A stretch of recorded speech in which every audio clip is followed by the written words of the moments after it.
And welcome to Day Baseball. It's a Sanderson Ford Sunday here on Valley Sports. The Los Angeles Angels and the Arizona Diamondbacks, the finale of a 3-game series, interleague play at Chase Field in downtown Phoenix. Thanks for joining us here on Valley Sports. I'm Jody Jackson getting you set here for game action. And the Diamondbacks, well, they are a team desperate for a win, and they have come oh so close in the last 2 games. The good news is they've put up some runs. The offense starting to heat up, and as we bring in Steve Berthume and Bob Brenly, one hitter yesterday and batting in that cleanup spot was Christian Walker. 2 hits, including an extra base hit. And guys, I don't know, is it about his new look, the stash? What could it be? Well, Jody, he seems to think it is, judging Bob by watching Christian down on the field. We brought in our mustache expert here, Bob Brenly. Is this the key to offense for Christian Walker? If only it were the key to the offense, everybody would be growing a mustache. But Christian Walker, obviously a very important part of this D-backs offense. He gives them some right-handed thump for a left-handed heavy lineup. He thinks it's the mustache, that's for sure, but really good to see Christian busting out a little bit yesterday. He hit 29 home runs 2 years ago, second in the team in RBIs last year. They need him to produce, mustache or not. Well, it's especially relevant today because they're up against Angels lefty Patrick Sandoval, who looked very impressive last weekend against the Seattle Mariners. He's got a lot of pitches, and he got a lot of swings and misses versus Seattle. Yeah, went 6 innings in that game, gave up 5 hits and 2 earned runs, struck out 10, and took a loss. This guy's tough, as you mentioned. He's got a full arsenal of pitches, but especially good with his off-speed deliveries, a devastating straight changeup, and a hard, nasty slider. Diamondbacks are going to have their hands full against the Angels left-hander today. 32 swings and misses for Sandoval in his last start. That's the highest total in any major league game this year. And he's up against the Diamondbacks today. John Duplantier goes to the D-backs when we come back. It's the Brenly Breakdown on Valley Sports.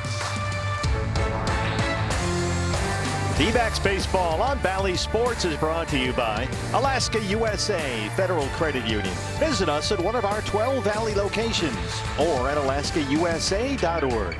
By Chaz Roberts Air Conditioning and Plumbing. Choose Chaz. By Gila River Hotels and Casinos. Put the power in your hands and get all the rewards with the card. By Gila River Hotels and Casinos. And by Nissan. Choose Nissan today and get big savings. Shop NissanUSA.com.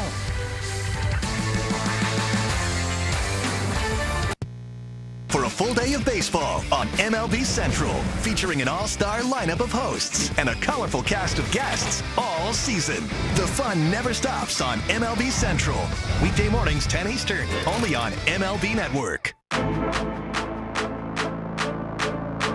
You want that home run feeling? Then step in the box and let it rip. Get ready for the Major League Baseball Junior Home Run Derby, powered by at MLB Develops. Compete locally and swing your way to the 2021 Junior Home Run Derby Finals. Sign up for free at jrhrd.com.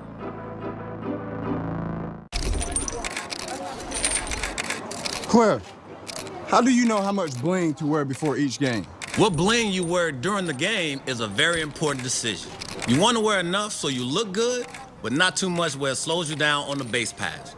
Some diamonds are always nice, but on a sunny day, the reflection can get in your eye and make you miss a play. Thanks, Cliff. Very informative. The analyst of MLB Tonight, answering baseball's toughest questions. Only on MLB Network.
D-backs hit a home run, you get a free jumbo jet.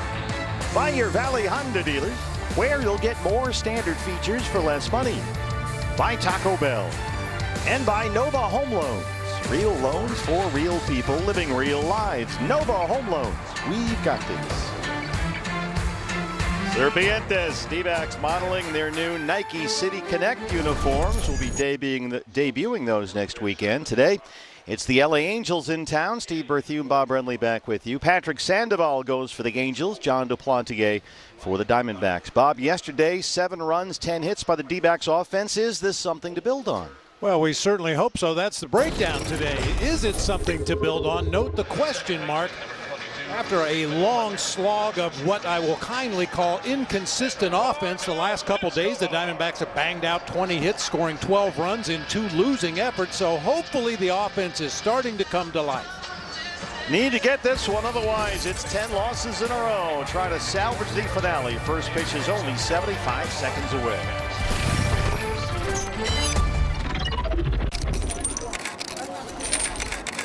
Cliff, how do you know how much bling to wear before each game? What bling you wear during the game is a very important decision. You want to wear enough so you look good, but not too much where it slows you down on the base paths. Some diamonds are always nice, but on a sunny day, the reflection can get in your eye and make you miss a play. Thanks, Cliff. Very informative. The analyst of MLB Tonight, answering baseball's toughest questions. Only on MLB Network. Jim, now that you're an analyst at MLB Network, do you find that your days are easier? Hey, Jim, here's the research packet for tonight's show. I'll see you on the set in 5. Maybe a little easier. The analyst of MLB Tonight on MLB Network. Push your favorite players to the top in the Midsummer Classic in Colorado with the Google MLB All-Star Ballot. Something to cheer about. Go to MLB.com/vote or search for your favorite players on Google. Vote daily to turn these major stars into all-stars. What can't he do? The top 3 of each position will advance. Then it's time to get them to the peak by voting for the all-star starters. The Google MLB All-Star Ballot. Help put your team on top. What a game!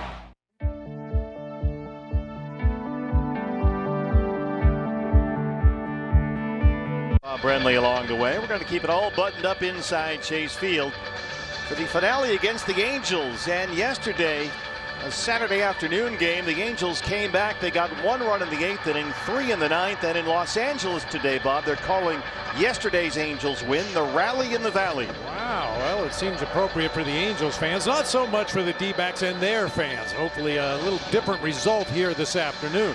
D-backs stuck in a 9-game losing streak. They've dropped 23 of their last 25, 32 of 37.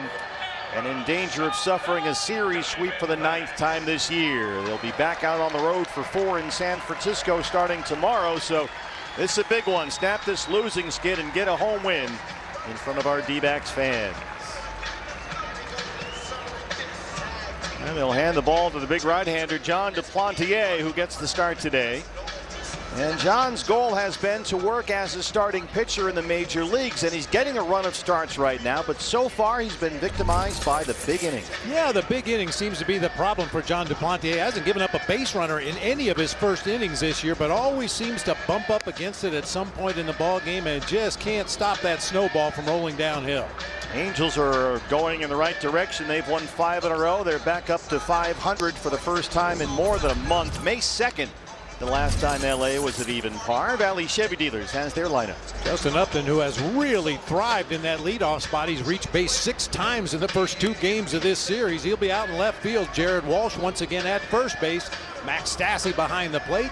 Anthony Rendon with the big day yesterday. He'll be at third base. Jose Iglesias, the shortstop. Taylor Ward out in right field. Juan Lagares out in center field. Patrick Sandoval, the left-hander, doing the pitching and batting 8th. And David Fletcher, the second baseman, in the 9 hole. Joe Madden's ball club, 6 games behind Oakland for the American League West lead. Let's take a look around the diamond now at the D-back defense, brought to us by E.D. Marshall Jewelry. Little different look this afternoon for Troy Lavello. Pavin Smith out in left field. Cattell Marte in center. Josh Reddick over in right field. It'll be Asdrubal Cabrera at third base this afternoon. Nick Ahmed and Eduardo Escobar make up the double play combo with our pregame feature, the mustache of Christian Walker down at first base.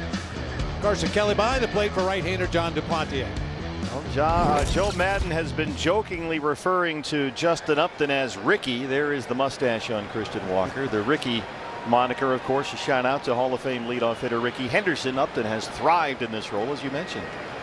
And, you know, Ricky Henderson is Ricky Henderson. It's not really fair to compare anybody to Ricky Henderson, but Justin Upton has that kind of pop. He used to have that kind of speed, and so far in this series, he's shown a tremendous eye for the strike zone.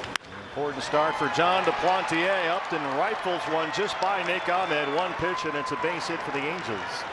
And guess what? He's aboard again.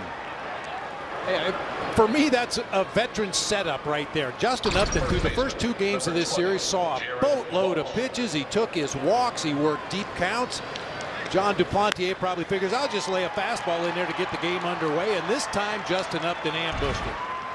Upton walked 3 times yesterday, had his 8-game hitting streak snapped. He's already started a new one ahead of the first baseman, Jared Walsh.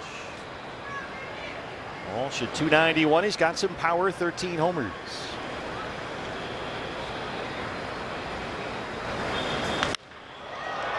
Hooked that one down the line, foul. Got a curveball that time. Walsh in the series has doubled. He's walked twice. He's scored twice. He's also struck out 6 times. It's been very sort of a hit and miss for him, literally. He's had some tough ABs against Diamondbacks left-handed pitchers. He really struggles against that lefty breaking ball.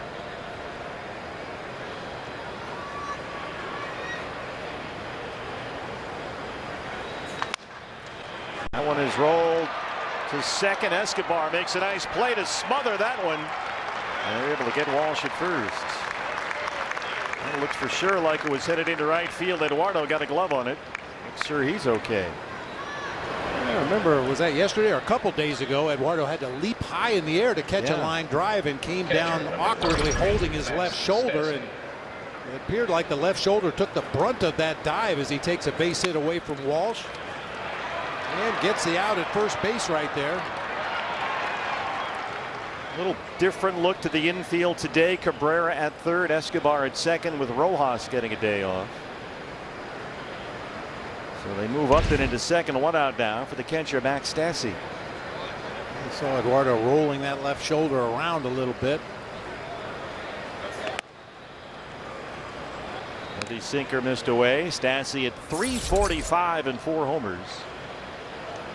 He has homered in 3 of his last 7 games. He's had the power stroke going lately.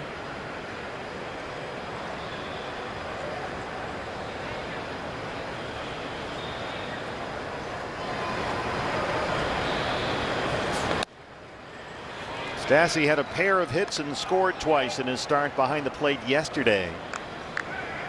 Drove in what proved to be the decisive run in Friday's game with a ground ball in the 10th. That was his only at bat in the opener. He has had an extra base hit now in each of his last 5 starts. That's a new Angels record for a catcher. And he's ahead in the count, 2-0.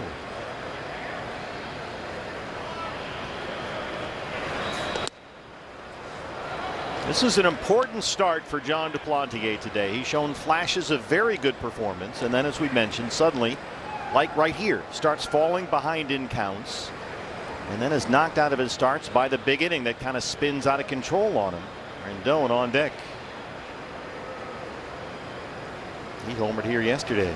3-0 on the Angels catcher. That's in there for a strike. Rob Drake is our plate umpire today.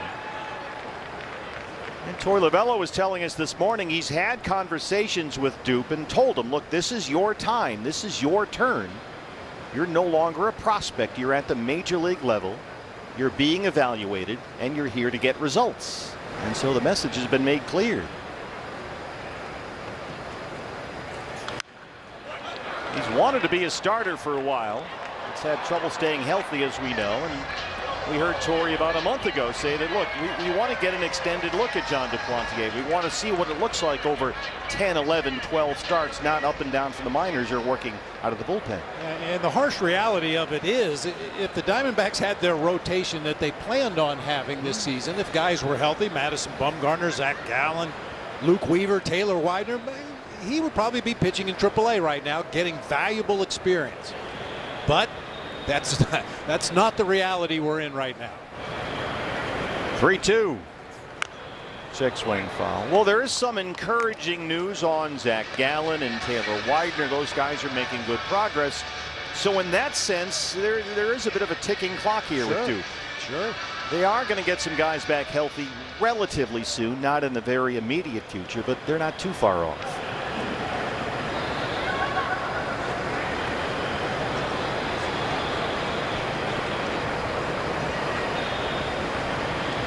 Once again, 3 balls and 2 strikes on Max Stassi. This is hammered deep to left center. Max Stassi sends one out of here, and 3 batters in. It's 2-0 Angels.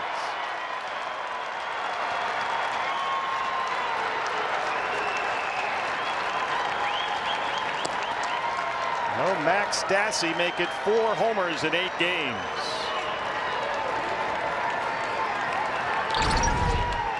Third baseman, number 6. Just a meatball right down the middle of the plate at 91. 4-seam fastball. Stassi was all over it. Ketel Marte gave it a little bit of a look out there in left center field, but that one's not coming back.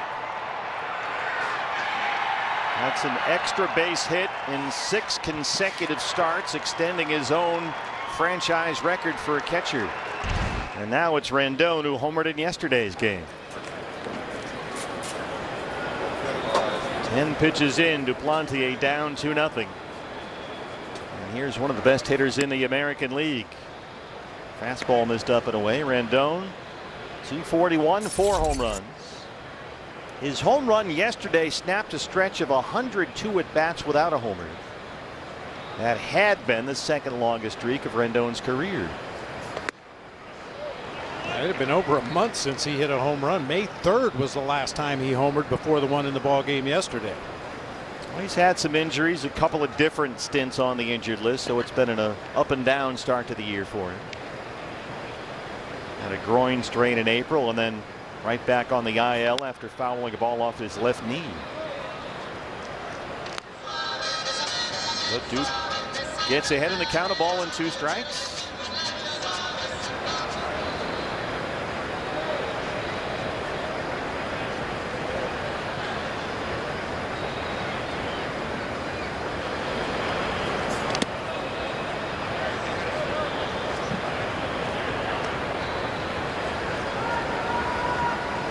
We touched on it in the breakdown. The offense is going to have to show up today if they want to win this ball game the way this one has gotten started. I mean, and you think that way. Unfortunately, these guys are human.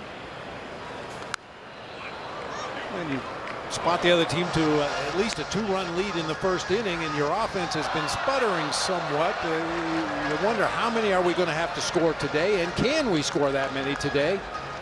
Gets back to that conviction rather than hope that Torrey was talking about. Yeah, well put. 2-2 on Anthony Rendon.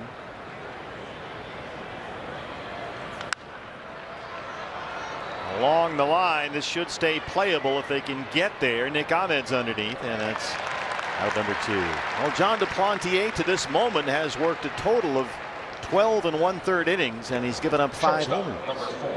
Got to keep it in the ballpark. Shortstop is Jose Iglesias.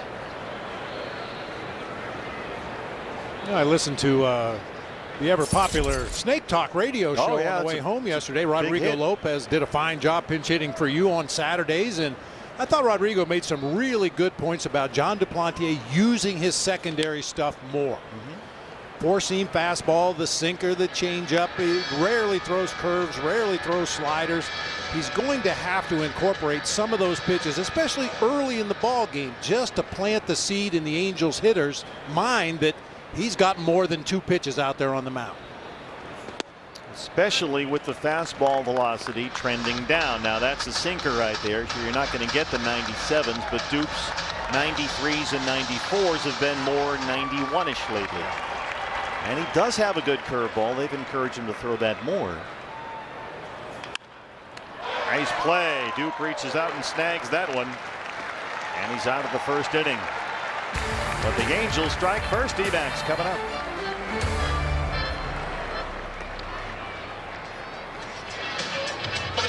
Nerds, My new money goal? My new money goal? We've got money goals. Buy a place closer to my family down south. Invest in Black-owned companies. Invest in green companies. Invest for my daughter's future and my retirement at the same time. Have a better credit card than her. Whatever your money goals, NerdWallet knows the smartest ways to make them happen. Compare and find the smartest credit cards, mortgages, and investing accounts on NerdWallet. For all your money questions, turn to the nerds. When we started our company, we simply wanted better sheets. But along the way, we've realized that softer, safer, organic cotton does so much more for the planet and for humanity. It helps your home become a force for good, because home is more than just an address. Home is our soul. Boll & Branch, organic sheets, bath, and home. Right now, try for 30 nights risk-free and get free shipping at bollandbranch.com.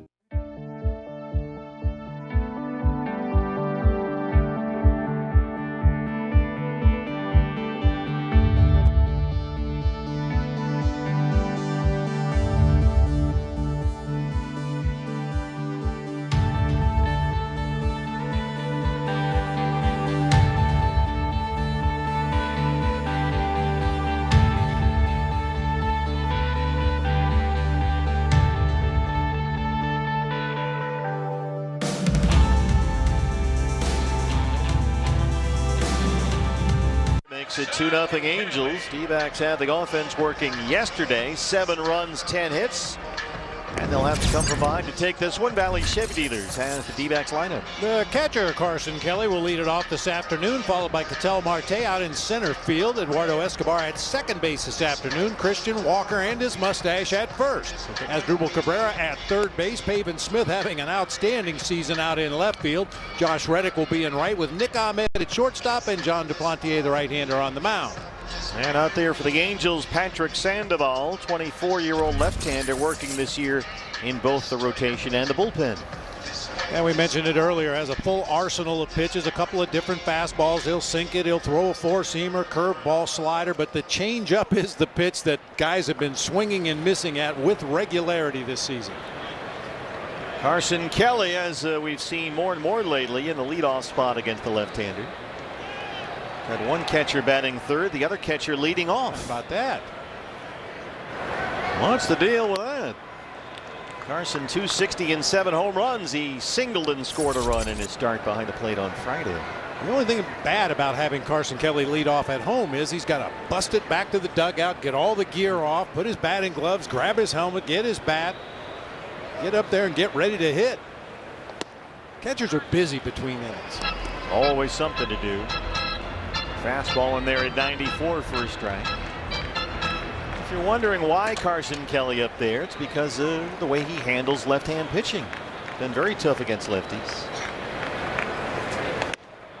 Seen Torey Lovullo do this with Nick Ahmed in years past. This year it's Carson Kelly, and the numbers are right there. A .343 hitter with 4 home runs against left-hand pitching. It's a decent sample size, 35 at-bats, 50 plate appearances. Fouled away, another fastball, and it's 2-2.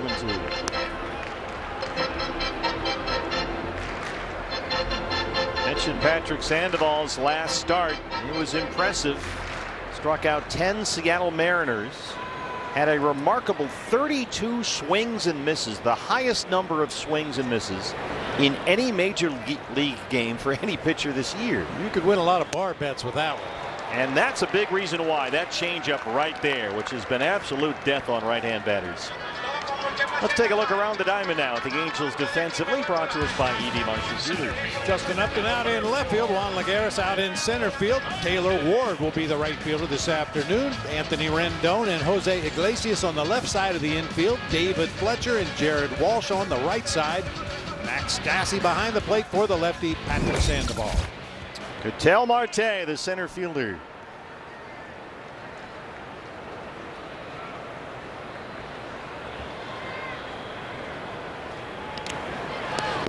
Bounced a curveball up there. Marte just under 350 with 4 home runs. Switch hitter batting from the right-hand side. Sandoval can rush that mid-90s fastball up there. He'll elevate that a lot. And then off that, he can kind of dive bomb you with that changeup if you're a right-hand batter. Or a slider if you're a lefty. There's the fastball up and away. That's a real good combination of pitches. If you throw that high four-seam fastball, hitters tell themselves, make him get it down, make him get it down, and then he throws the changeup in the middle of the strike zone, and it bottoms out below the knees. Got him 10 strikeouts last weekend. 95 right there, 2-1.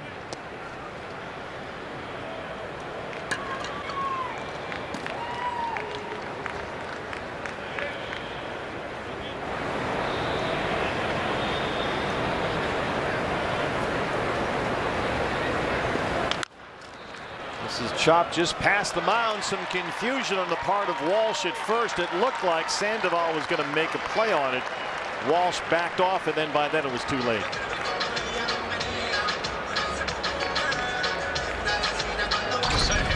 Sandoval never really broke to the right side that time to cover first base. Yeah, I think you're right. I think Walsh thought Sandoval was going to make the play. That's one instance where I think the Angels weren't quite sure where everybody was defensively. Looked like David Fletcher was going to come in and make a play and flip on to first base, but nobody there. That's an I got it, you take it. Eduardo Escobar now. 240 and 15 home runs for Eduardo. 3 hits, couple of RBIs in the series. He homered here Friday. Popped up on the first one. Got the fastball. Rendon wants it. And that's out number 2. Well, what is the key to a good mustache? Do you have any mustache tips? Just don't shave. That's all. Well, that's fundamentals. For a long time, I tried to pluck the gray ones out of there, but that became extremely painful and fruitless. So I think Christian knows what he's doing. He's got a nice one going. It's working for him at the plate. 208, couple of home runs. He singled, had an RBI double in his first 2 at-bats yesterday. And that was coming off another 2-hit game last week in Oakland. He seemed to be indicating to the dugout after every hit that it was the mustache that really done the trick for him. Angels have 3 infielders on the third base side against him. Fastball away is a strike. Well, if Christian gets a couple more knocks today, I would imagine that everybody in the dugout will be growing a mustache by the time we get back from San Francisco. It's already catching on. This youngster has one. I like it. There it is. Yep. Yeah. It's new sheriff in town.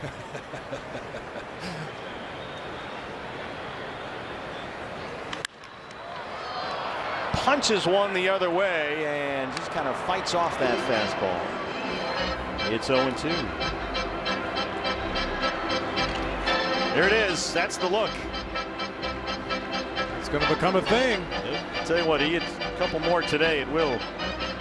He's got the right jersey on. He's got the Sunday Reds going. See, what the youngster's prepared. He's got the mustache and the right color shirt. That's a good fan right there. Yeah, he's on it.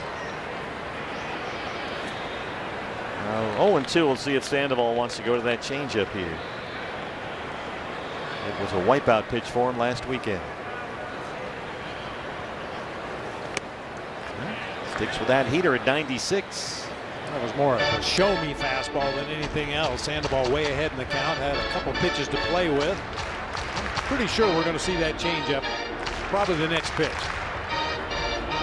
Just kind of dive bombs down and away from the right-hand batters. There it is.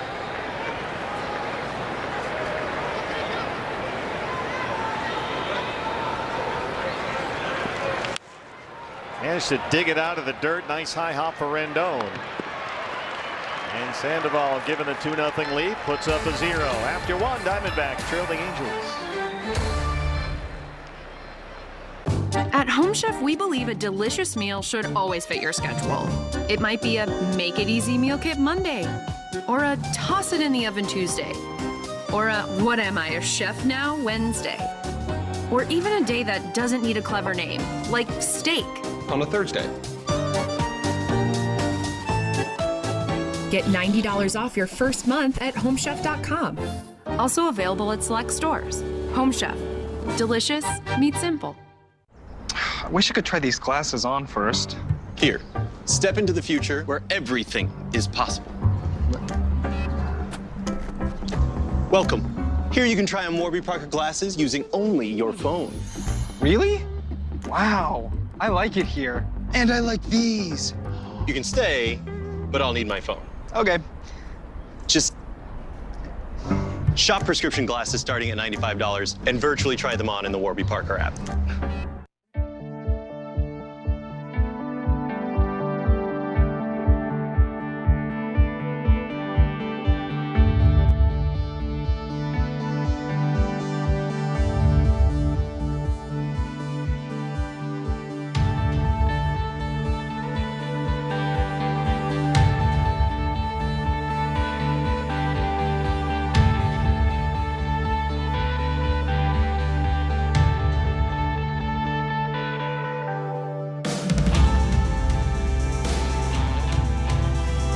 Trail the Angels 2-0. It's hot, getting hotter. We know that, fans. And our hot summer days can be fatal for neighbors without homes. So please join Valley Sports and Cass, Arizona's largest homeless shelter, by dropping off cases of water at their downtown Phoenix campus, or you can make an online donation that will provide life-saving water for people at risk. Visit cassaz.org. Let's help each other out.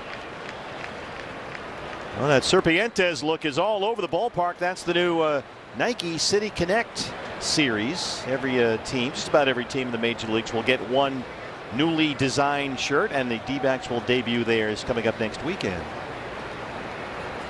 Taylor Ward, the right fielder now. The Nike concept here is to, well, for the Diamondbacks anyway, highlight the desert roots, our Hispanic culture here, the bond between the state and our fans.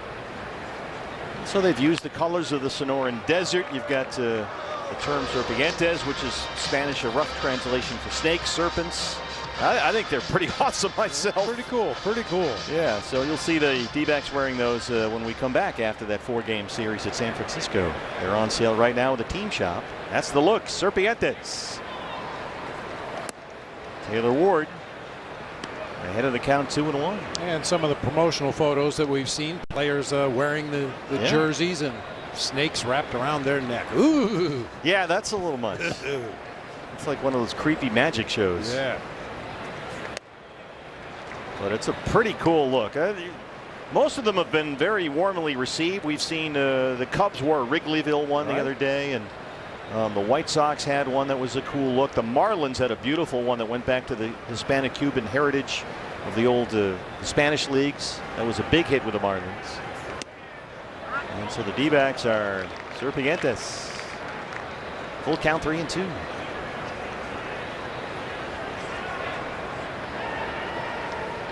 Taylor Ward trying to steal first base right here. John Duplantier just nips that corner at the knees for a strike. Ward has 3 hits in the series. He's also struck out 4 times.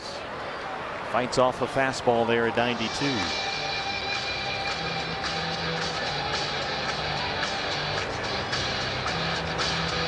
Joe Madden, his team is pointed back in the right direction. They've won 5 in a row. Back at 500 for the first time since May the 2nd. They had dropped as low as 8 games under 500. Playing well right now, even without Mike Trout. Ward punches that into right. It's a leadoff single.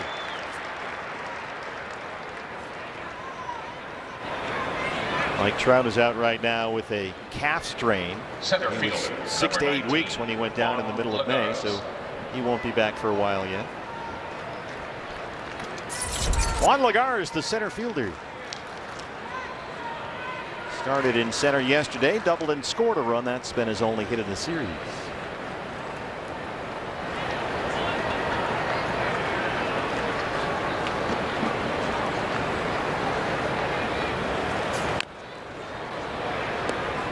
Fully expected somebody on this Angels offense to try to bunt against Asdrubal Cabrera at third base in this ball game. Asdrubal hasn't had a lot of playing time down there at the hot corner, coming back from that hamstring injury, and certainly the Angels are well aware of that. When he first came back, he was a pinch hitter in DH. He got his first defensive start off the injured list Friday at first base.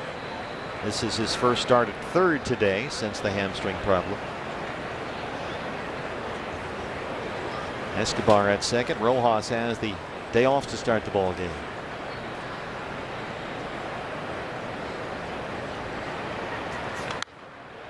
A little late on that big sinker, and it's 0-2.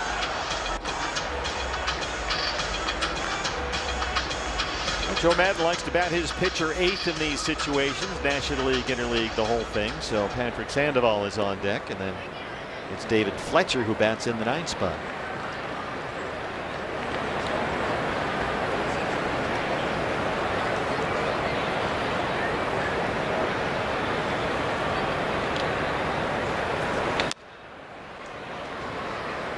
Sticking with that sinker, this is where Duke has got to put these guys away. Don't extend at bats, don't extend innings. When you get 2 strikes, get to third. You get 2 outs, get to third. Keep that pitch count under control and stay away from the big inning. Extended innings tend to get out of control. And the pitch count goes through the roof, and suddenly you're back into that bullpen again. Guys that could really use a day off down there. Yeah, that back end especially has been overworked lately. Ketel Marte. And that's the first out and the second. Don't forget to play along our D-backs 50-50 charity raffle, supported by the Arizona Lottery. Get your tickets online, dbacks.com/5050.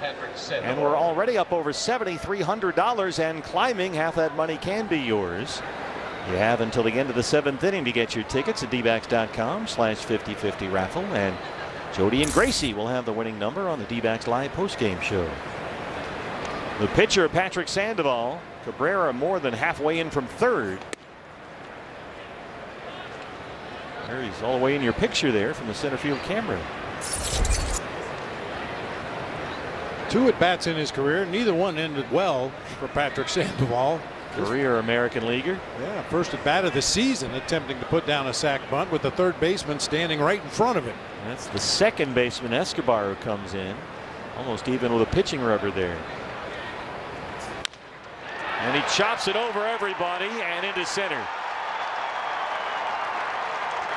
Well, that at bat ended a whole lot better than the first 2. Could not have played that more perfectly. I know he hasn't had a lot of experience in the batter's box, but that was a perfectly executed, what we used to call a butcher boy. Show bunt, the infield's all drawn in, holes everywhere in that infield, and just get the bat on the ball. You don't have to hit a line drive. You don't have to hit it to the outfield.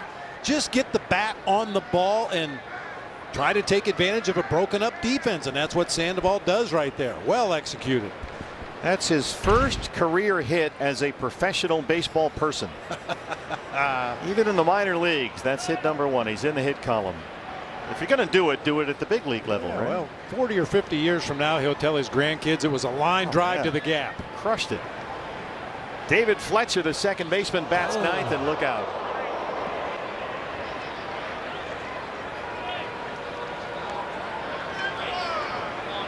I think that ball hit bat that time as he was just trying to get out of the way of a pitch up and in.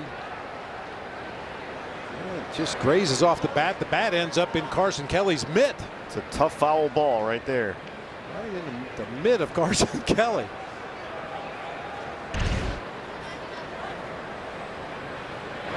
Thankfully, David okay. He does not have a hit in the series. He's 0 for 8. Angels already up 2-0. They have first and third, 1 out here in the second. Goes bunt, pulls back. That's ball 1.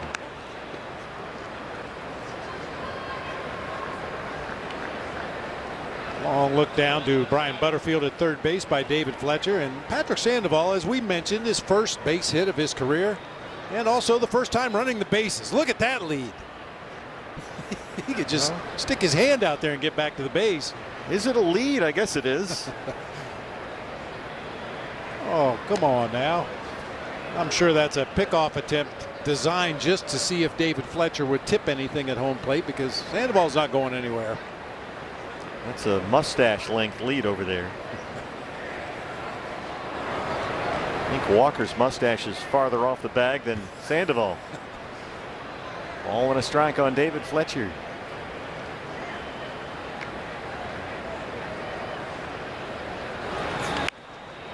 Bunts that up the line, coming home. Ward sneaks in, make it 3-0 Angels. Second time in this series that the Angels have used the Joe Madden special, that first and third safety squeeze bunt, perfectly executed by Fletcher. Good read down there at third base by Taylor Ward, and the Angels tack on another run. Justin Upton. Yeah, the runner at third base, you just have to read the bunt. If you see it's down on the ground and you think you have a chance to score, you come on down the baseline at third. If you don't think you have a chance to score, you hold your ground at third base and make the defense decide where they want to get the out. Well, Walker had a shot at Ward coming home. He gets in there, makes it 3-0, and now it's the leadoff batter Justin Upton. The inning continues here. Sandoval at second, Fletcher at first, still just one out. Upton singled on the first pitch of the ball game. Came home on a Max Stassi 2-run home run in the first. This is the big inning we talked about, the landmine that John Duplantier keeps stepping on.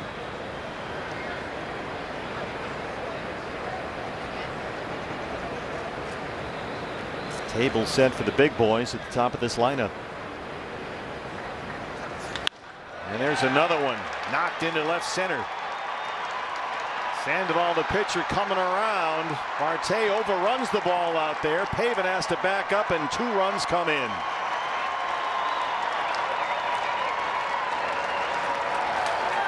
Five to nothing.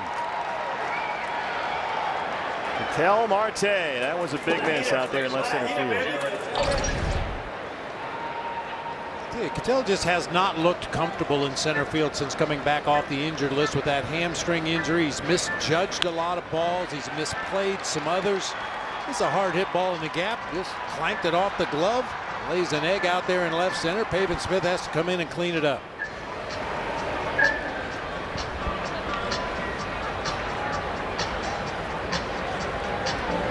That's a single and an RBI. Runners advances on an E8, so the error on Marte in center, and this is exactly what John Duplantier was hoping to avoid. And not only that, it's happened almost immediately. It was 2-0 Angels, 3 batters into the ball game, and now in the second they've tacked on 3 more runs.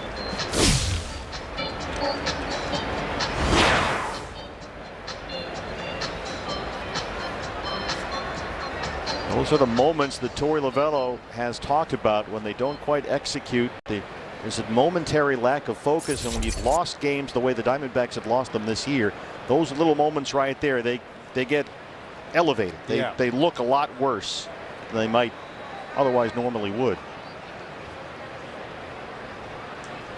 Jared Walsh. And unfortunately, when some of those moments have happened, that lack of focus, unfortunately, a lot of them come with traffic on the bases. You misplay a ball like that, instead of being a 1-run base hit to left field, it turns into 2 runs. It's happened far too often. Upton has smashed 2 balls out to left center in 2 at bats. Walsh grounded out his first time.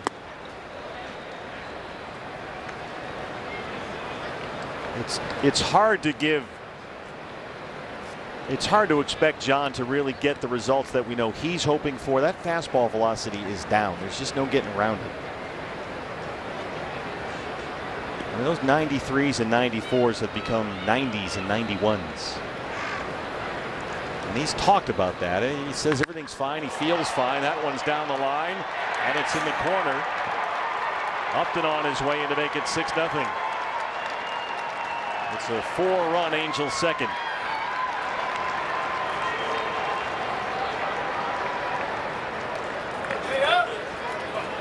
Catcher Max Stassi. He tries to go to one of his off-speed deliveries, a curveball this time, but leaves it up over the heart of the plate. Walsh rips it down into that right field corner.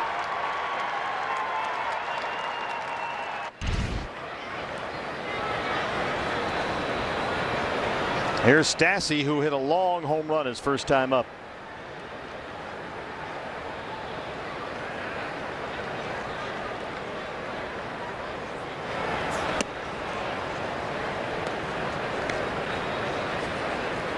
Dupe is trying to make work what he's got to work with right now, at a time that maybe he needs that velo more than ever before, trying to win a starting job in a major league rotation. But he's been pretty frank about saying, look, if this is what I've got, this is what I've got. And that velo is down. There's a 90-mile-an-hour fastball. Action now in the Diamondback bullpen. Riley Smith starts to loosen up.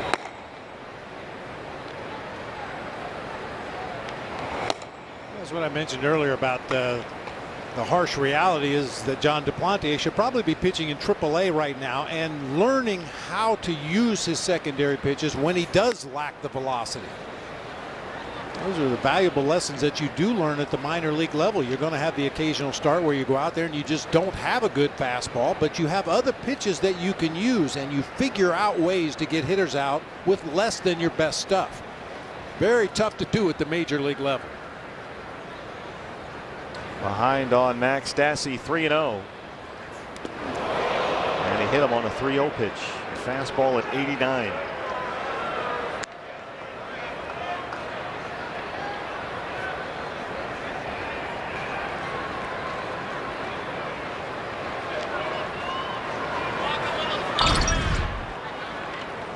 Stassi appeared to take that one on the back of the left arm, down near the elbow, possibly. No guard on that front arm. Long, slow walk to first base that time.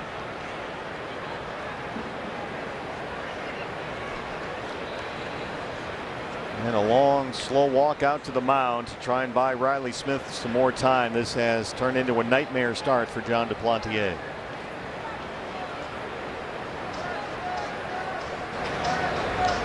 He's down 6-0. He's only recorded 4 outs.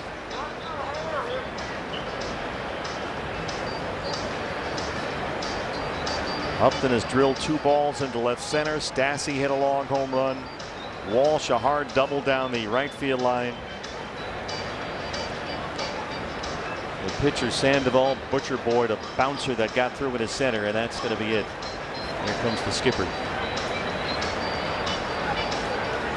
And John Duplantier was adamant he's not asking for any leeway because of injuries in the past. He's not asking for any bumpers, nothing like that. He will give himself some grace. But he's found himself in these situations, and so far the results have just not been there. And he leaves this one with 1 out in the second. Back in a moment.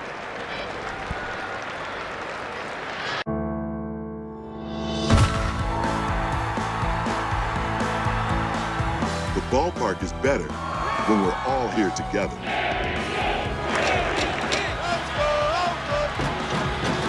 COVID-19 vaccines are safe and effective.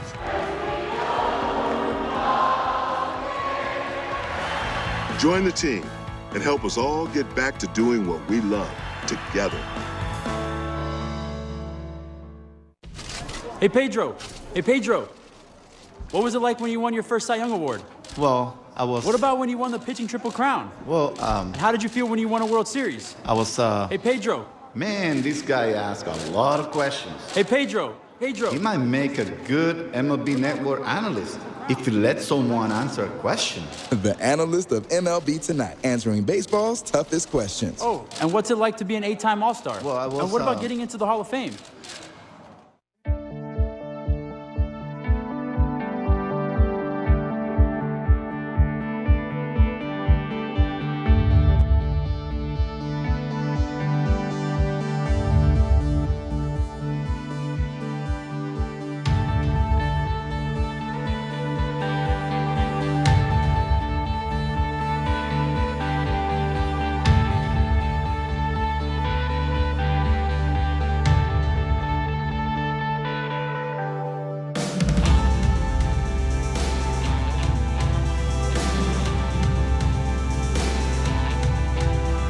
To the ball game, gave up 6 runs, responsible for 2 more base runners. And in a 6-0 ball game with 1 out in the second inning, right-hander Riley Smith is on from the bullpen. Alaska USA Federal Credit Union pitching change. Riley has made only 3 appearances this month, all in relief. Well, and unfortunately, this is a situation the Diamondbacks have bumped up against an awful lot this season. A short start by the starting pitcher, with the exception of Merrill Kelly. Rarely do we see a starter get past the 5th inning in a ball game, and anytime you have to dip into that bullpen this early, it's going to put a tremendous strain on that bullpen. Been tough. Matt Peacock, of course, had to leave early in Oakland the other day. Took that ball off the hand. Duke lasted only 3 innings in his start against the A's last week. Caleb Smith yesterday, 4 1/3. Rendon, who homered yesterday, is the batter now. 4 runs already in. 2 on and 1 out. And the Diamondbacks would like to get out of Riley Smith what Joe Madden was able to get out of Jose Suarez in the ball game yesterday. He opened a lot of eyes. Oh man, I'm telling you, Alex Cobb with a short outing went only 3 innings, and Suarez came in out of the bullpen, went 4 innings of 2-hit, 1-run ball. He might change the equation in their bullpen. He was impressive. Sliders in there for a strike. Rendon has come alive in this series. 3 hits. He's doubled, he's homered, he's knocked in 5 runs. Joe Madden was saying yesterday that Rendon's hits were crispy coming off the bat. Leave it to Joe Madden to come up with crispy. Oh yeah. Yeah, that's right in his wheelhouse. Snap, crackle, pop. He comes up with all kinds of good stuff.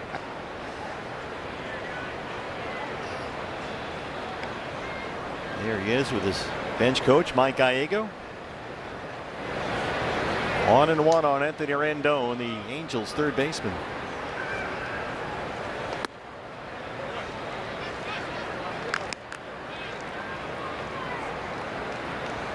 Diamondbacks are really trying to figure out their rotation right now. They've got a 4-game set and San Francisco, which will start tomorrow. Matt Peacock goes Monday, then it's TBA.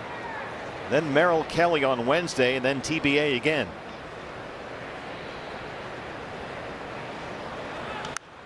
So given their circumstances with all the injuries here, they can only commit to 2 starting pitchers in a 4-game series.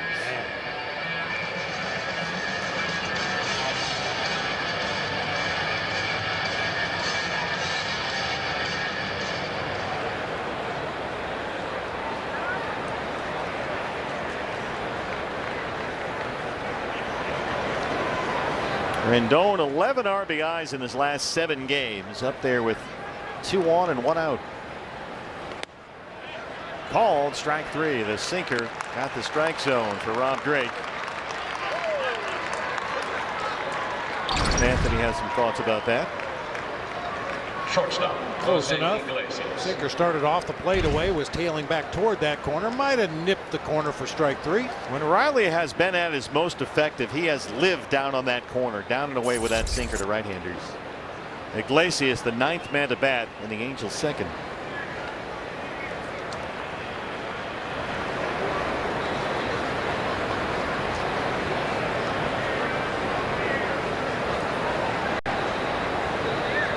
Iglesias 3 hits in the series. He has 2 doubles. He scored 2 runs.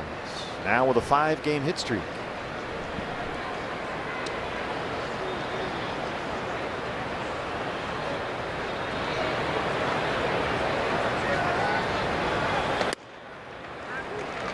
There's that heavy sink up and in at 94.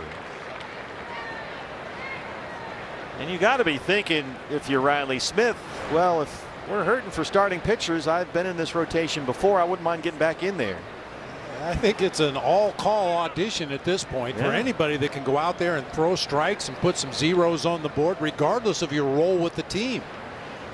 I mean, Riley has had exceptionally impressive long relief outings going back to last year. He'd come in there and work 5 scoreless innings in relief. He got a couple of opportunities this year. Escobar at second. Well, the Angels send 9 men up there in the 2nd inning, 4 score, and they take a 6-0 lead.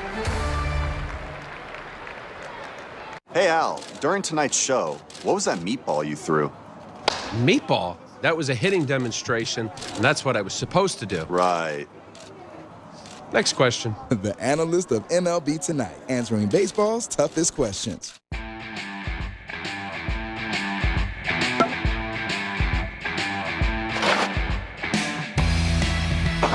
It's time for MLB Pitch, Hit, and Run, presented by MLB Network, the official youth skills competition of Major League Baseball. Sign up today for your chance to play your way to the 2021 Pitch, Hit, and Run National Finals. Sign up for free at pitchhitrun.com.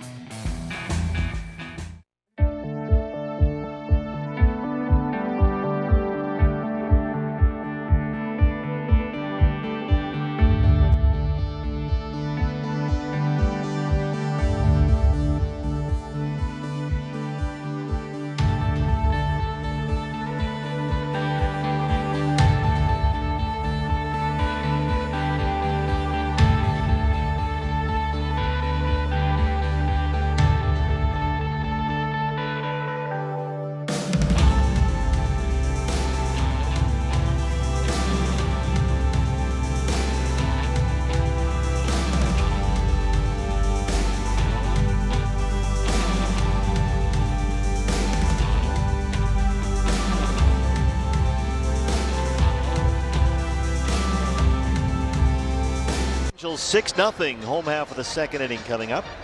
Don't forget, you can watch the D-backs with the Bally Sports app. That's right, more team coverage, full game replays and highlights. D-backs baseball on Bally Sports and the Bally Sports app. It's presented locally by your Valley Honda dealer. Steve Berthew and Bob Renly with you. A rough start to this one. Angels with 2 in the first and 4 in the second. Jared Walsh an RBI double in that 4-run Angels second. A big lead now for the left-hander Patrick Sandoval. And Asdrubal Cabrera starts it off. Asdrubal has gone 0 for 12 with 5 strikeouts since coming off the injured list. He's at .262 on the year. Missed 20 games with that hamstring injury suffered in the middle of May. Still trying to get his feet back underneath him. They start today at third.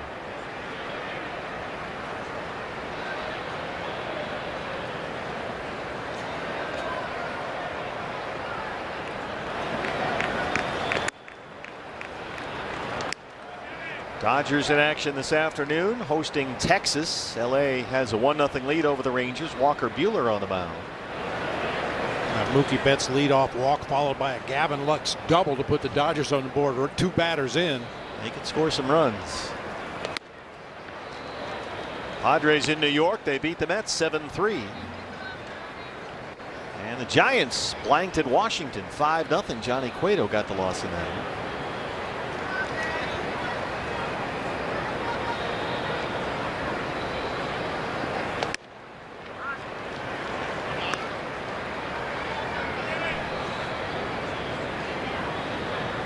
Patrick Sandoval's got a good live arm. He's only 24.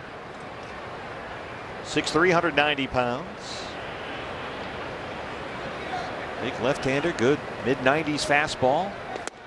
And there is that changeup that has been a wipeout pitch against right-hand batters for him. He elevates that heater and then just dive bombs that changeup, and boy, gets a lot of swings and misses. All about the delivery, the arm action, everything looks exactly like his 4-seam fastball, and then it just floats up to the plate. Just like that. He'll do the same thing to the left-hand batters, only with his slider.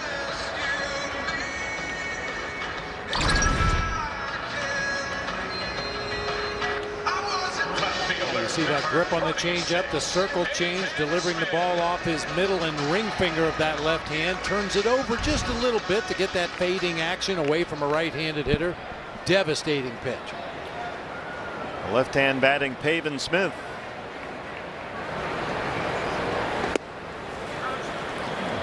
First pitch slider for a strike. Pavin at 288. He's got 5 home runs.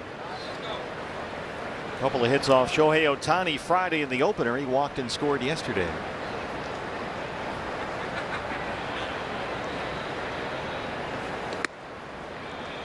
Missed away with a fastball, 1-1. Pavin's done a nice job against lefties this year. He can certainly defend himself.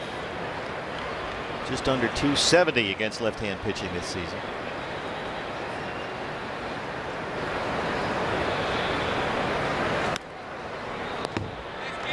Hey, D-backs fans, this season, if your Arizona Diamondbacks hit a home run, you get a free Jumbo Jack with a large drink purchase at any participating Jack in the Box the day after the game. Go D-backs, go Jack. A couple of Jumbo Jacks from Josh Rojas, who homered yesterday in his final 2 plate appearances of the ball game and has the day off today against the left-hander.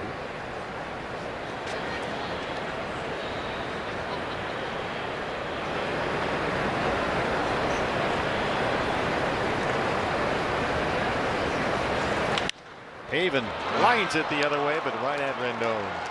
Got a fastball. 2 outs in the second. Right fielder, number 22. Well, you mentioned Pavin's game against Shohei Ohtani. In the first game of this series, he hit 2 absolute bullets against Ohtani. Another bullet right here, but unfortunately right at Anthony Rendon, playing in that 5.5 hole. Right fielder is Josh Reddick today. Single as part of that D-backs 5-run third yesterday. Josh at 290 on the year.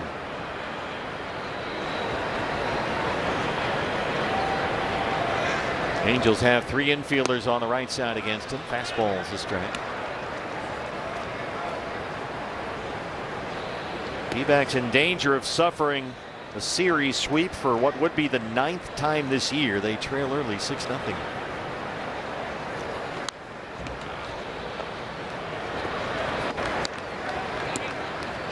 Diamondbacks have dropped 32 of their last 37. They have matched at 5-32. The worst 37-game stretch in the history of the franchise. First set during the 2004 season.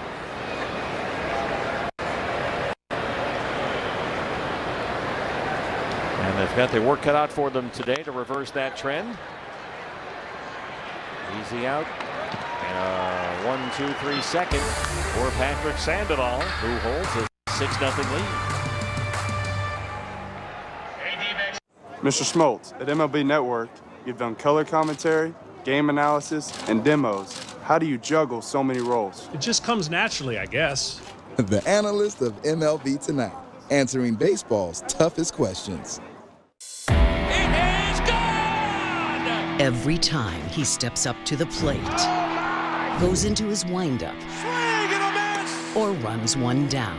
He caught it! Oh, you won't see a better one than that! He competes not only against the other team, but against the toughest adversary, himself. MLB Tonight, where the best outdo their best on MLB Network.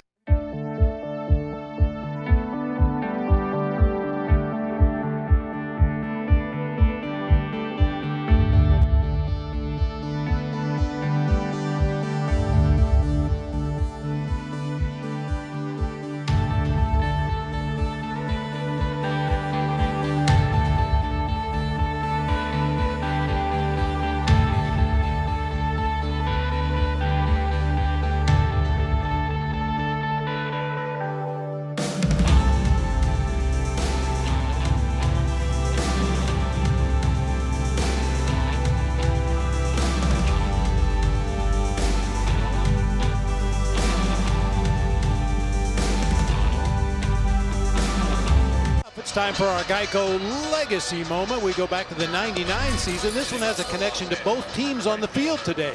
Angels pitcher Omar Olivares ties a major league record by hitting 4 Diamondbacks hitters in one game.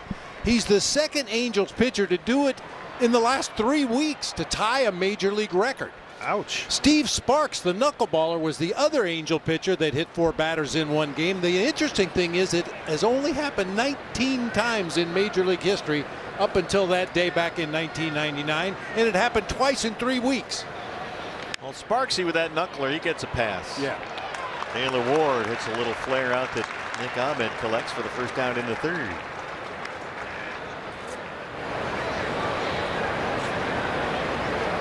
Center fielder. One quick out for Riley Smith. Here's the center fielder, Juan Lagares.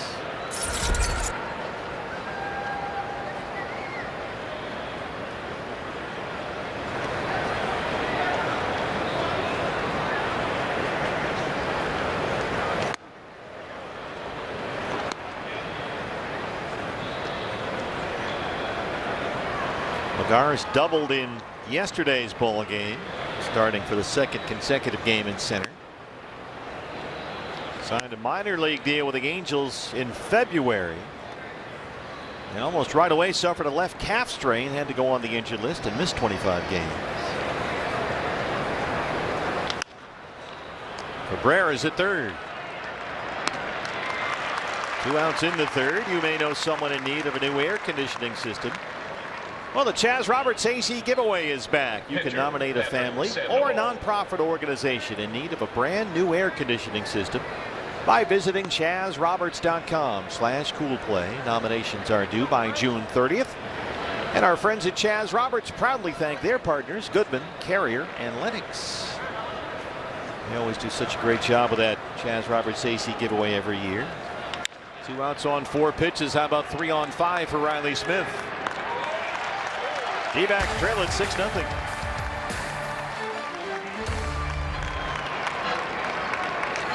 Wake up for a full day of baseball on MLB Central, featuring an all-star lineup of hosts and a colorful cast of guests all season. The fun never stops on MLB Central. Weekday mornings 10 Eastern, only on MLB Network.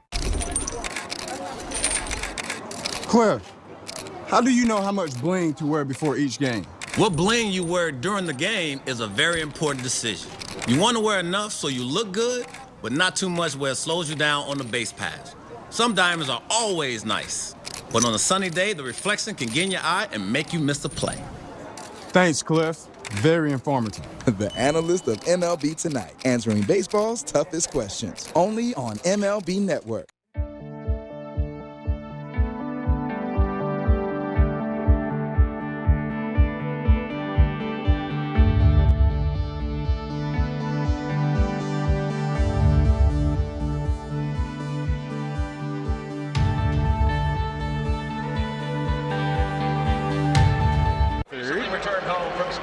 Don't forget, D-backs and Dodgers next weekend. Don't miss the matchup.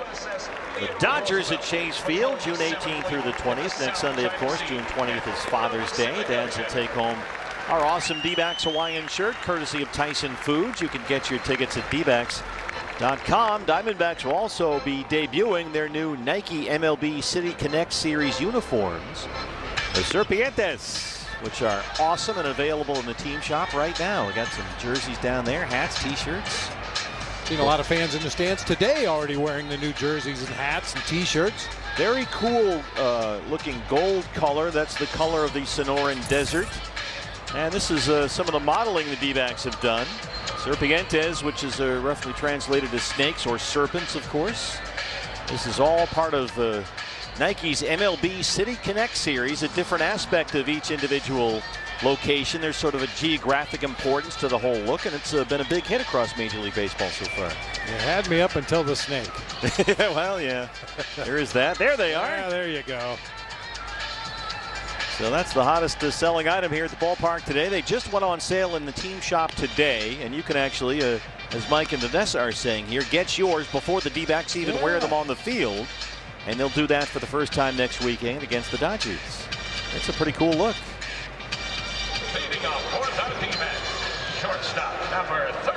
So you can get that at the team shop down here. You can also find them online. The Arizona Diamondbacks Nike Gold City Connect authentic jerseys. The Serpientes. Nick Ahmed leads off the third against Patrick Sandoval. The Angels left-hander who holds a 6-0 lead. He's retired the last 5 batters he's faced.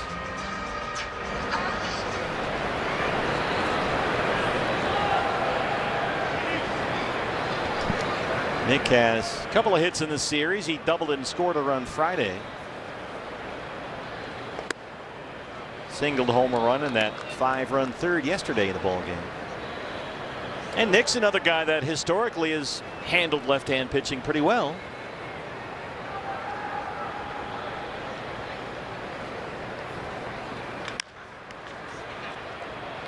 That stays fair at third for Rendon. 6 in a row set down by Sandoval.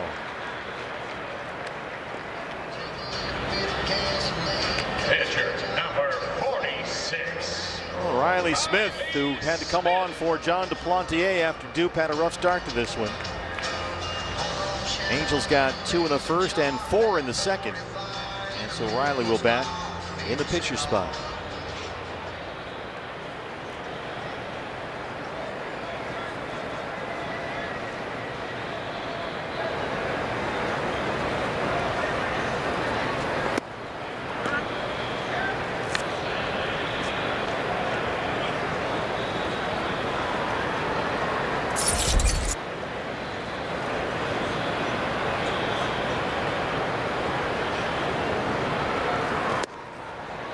So far, this one has not lived up to the standards that Torey Lovello likes to insist on. We talked with Torey about that this morning. He was pretty vocal about that after the game yesterday. The idea that you got to go from hope to belief. And it's about a change in mentality, as Torey was reminding us this morning. It's about just kind of changing the mindset. You got to create your own expectation. You create your own environment, he told us. You can't be hoping for good results. You have to expect good results. And they're still kind of in that hoping section. They got to get the conviction. Right to Iglesias at shortstop. Hey fans, anytime the D-backs score 5 runs or more, Taco Bell is giving away 3 free seasoned beef crunchy tacos with the purchase of a large drink between 4 and 6 the following day at those participating locations.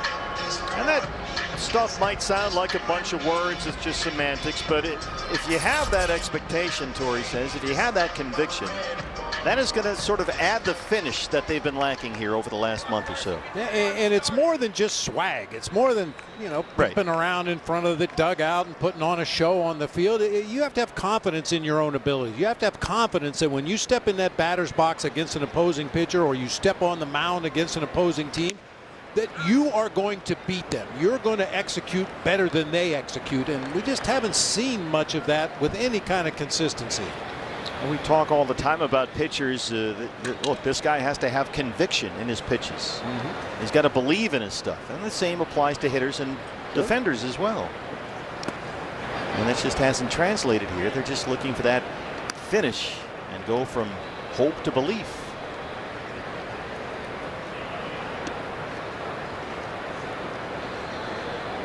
Well, as much as we try to apply analytics, these guys are still human, and you know, when you get your brains beat in the way the Diamondbacks have over the last month or 6 weeks, it's hard to find that confidence because you don't have any positive reinforcement to build on. It's got to turn at some point.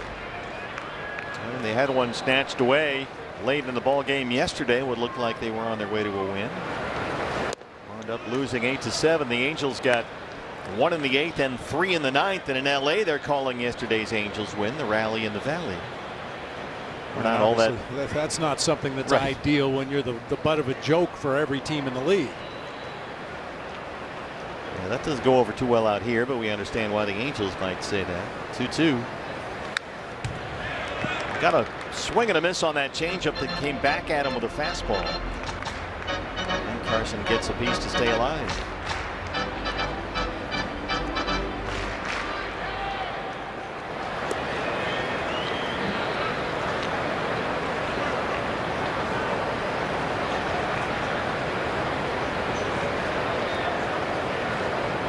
Fastball up again. Ooh, left hand right in the middle of the plate that time for Carson. And had a good swing at it, which usually indicates you're going to see the changeup on the next pitch. Part of a pitcher's job, part of a catcher's job is to read a hitter's swing, and if it looks like he's catching up to that fastball, then it's time to change speeds. Well, Carson was up there with a 2-strike count his first time against Sandoval and got that changeup, and Sandoval got the swing and miss he was looking for. Here comes another one. Good take. Hits on that one. Might be the first time that a right-hander today has not bitten on that changeup, and now it's full. All right, so now they got to recompute. He didn't bite on the changeup that time. What do you want to do here? Go to your best pitch. Lifts it out to deep right center. Lagares is there. Sandoval has set down 8 straight. D-backs trail at 6-0. Fans, you have until the end. Carbon waste is weighing down the world. All beds are different. They're made from wool and recycled materials. They're soft and breathable and light. Light on your feet and the planet. Reduce your carbon footprint.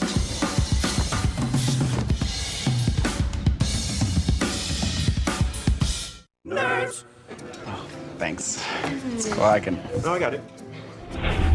Sweet unholy cobalt. Is Brad's car better than mine? Better sign-up bonus? Better travel perks?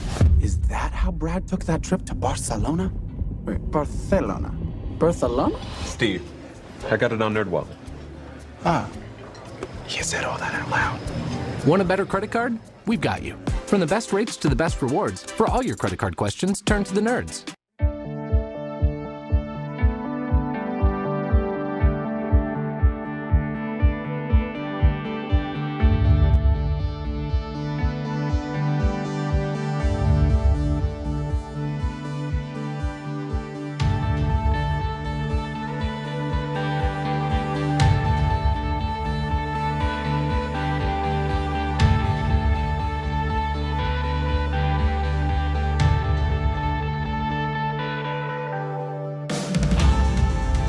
version of the new Nike MLB City Connect Series uniforms revealed, and the D-backs have the Serpientes look. That's right, our D-backs Nike City Connect jersey now available. You can get your Serpientes specialty gear at the D-backs team shop while supplies last. And as we've seen today with our crowd here, they're going quick. More info and photos are available. You can check them out online, dbacks.com/cityconnect. There they are, the Serpientes. The whole idea of the Nike City Connect series is to highlight Arizona's desert roots, the Hispanic culture in our great state, the bond between the state and the fans. And they've got the colors of the Sonoran Desert sand, and they'll utilize that term, Serpientes. I really like the hats, the black and the sand. That's a good look. It's cool. I like the pullover. It's a little warm for that right now, but they have a very cool Serpientes pullover that I'm going to go down there and get. Of course, got to get something for the wife, otherwise I'll hear about it, right? Of course. What'd you get me? The first thing. David Fletcher. I think the grandbabies would look good in some of those. Yeah. Yeah. Gonna have to load up. Christmas is coming. That's right. Josh Reddick in right. And boy, Riley Smith has done a nice job. He's retired all 6 batters he's faced so far in relief for John Duplantier. We've talked a lot about Justin Upton hitting in the leadoff spot for the Angels recently and really thriving in that spot. And Dave Martinez in Washington has had Kyle Schwarber leading off lately. He led off the game with a home run against Johnny Cueto and then hit another homer against Cueto in the 2nd inning. Well, he was Madden's bench coach for a long time. Justin Upton has hit the ball hard twice to left center. Starts him off with a slider.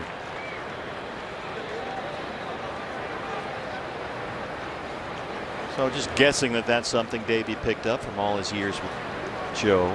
Madden has done stuff like this before, taking a slumping middle of the lineup type batter and put him in the leadoff spot. It worked with, well, Chris Bryant and Anthony Rizzo and the Cubs. He did it for a while with Evan Longoria when they were both in Tampa Bay.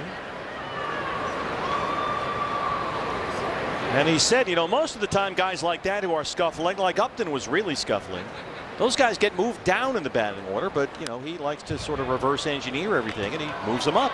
Yeah, if you think about it, when you move a guy down in the order, he's going to get fewer at-bats in the ball game, probably see fewer pitchers in the ball game, especially if you stick him in that 8th spot with the pitcher hitting behind him. That really makes it tough to get anything going offensively, so Joe goes the other way. Put them up top where they're going to get 4 or 5 at-bats every game. Maybe show a little more patient approach as a leadoff hitter. We've seen that from Upton in this series. That's the big point that Madden makes. He wants them to change their mindset, and he's seen Upton now, and Upton has admitted he's waiting on more pitches. He's getting better pitches to hit. He's getting on base. He'll take the walk. We've certainly seen that in this series. He's kind of embraced that role as the table-setting guy instead of the guy that drives him in.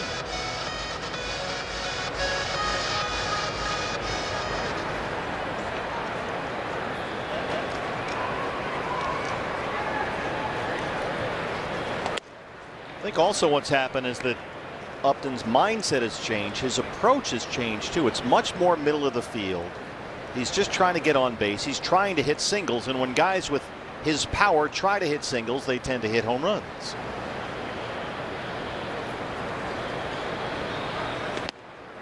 Got the corner with that slider.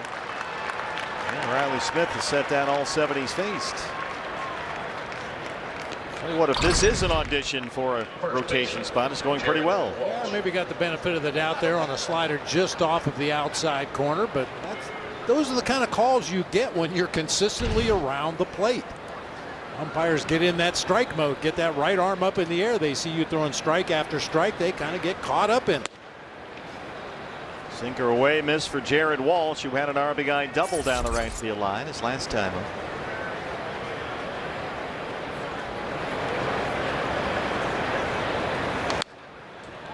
Angels 3 batters into the ball game had a 2-0 lead on John Duplantier. Upton singled to start it off, and then Max Stassi hit a 2-run homer. And the Angels tacked on 4 more in the 2nd. They led right away 6-0, and Duplantier was gone after getting only 4 outs. Riley Smith has been excellent in long relief. That one almost hit Jody Jackson. Huh? Watch that salad. I thought she had security over there. Oh, she got Gracie. Gracie, she's waving us off. Gracie's no help. He's eating donuts. Just like when he plays. Right? Gracie's the donut man on Sundays. Gracie and Chuck Drago. Yeah. That one is yanked down the line. Of course, when Chuck comes in, you know, he's got a big box of donuts. He's like, would you like a donut? Chuck Drago's Donuts. Right, Chuck? Noah's giving me a look down there. Chuck Drago, of course, the voice of Chase Field. Oh, I got the thumbs up from Chuck. All right.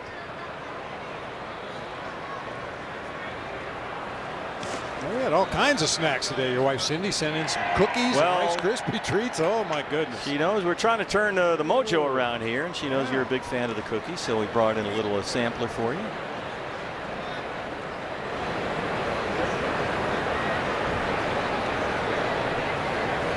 Might have to change the recipe after the start of this one, though. 2-2.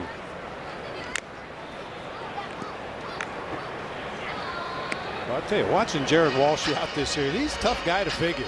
I know he's got big-time power. We can look at the numbers, and you can see that, but he's taken some really funny-looking swings. But today, it looks like he's really locked in on off-speed pitches.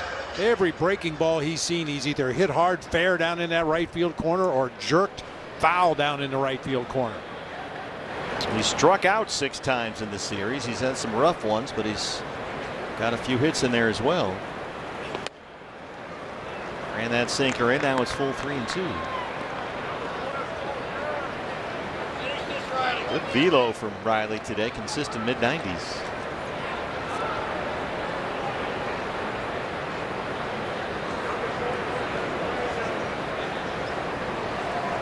Sinker away. Left it out just a bit, but Walsh missed it. Very impressive so far for Riley Smith. Out of Lufkin, Texas, a 24th round draft pick by the D-backs out of LSU back in 2016. Max Stassi, the catcher, would be next. Reaches out and lofts that one out to right center. Ketel Marte's out there. And that's 8 batters, 8 outs for Riley Smith, but it's 6-0 Angels. 10 years ago, I had an undiagnosed heart condition, and erectile dysfunction was actually the first sign that something was wrong. Luckily, I'm a doctor, an expert in sexual health, and Zach's dad. Not everyone has a doctor in the house, and some health conditions can be really tough to talk about. We started Roman to change that. Now you can go online and chat with a physician. And if treatment is right for you, we'll ship genuine medication right to your door. If you're experiencing ED, hair loss, cold sores, or other issues, let's take care of it. It's not just because Boll & Branch organic cotton sheets are incredibly soft. They are. And it's not just that they're free from toxins and made by people who are paid and treated fairly. That's true too. It's because home is where the magic happens. And with better sheets made in safer ways, home makes the world a better place. Boll & Branch. Right now, try for 30 nights risk-free and get free shipping at bollandbranch.com.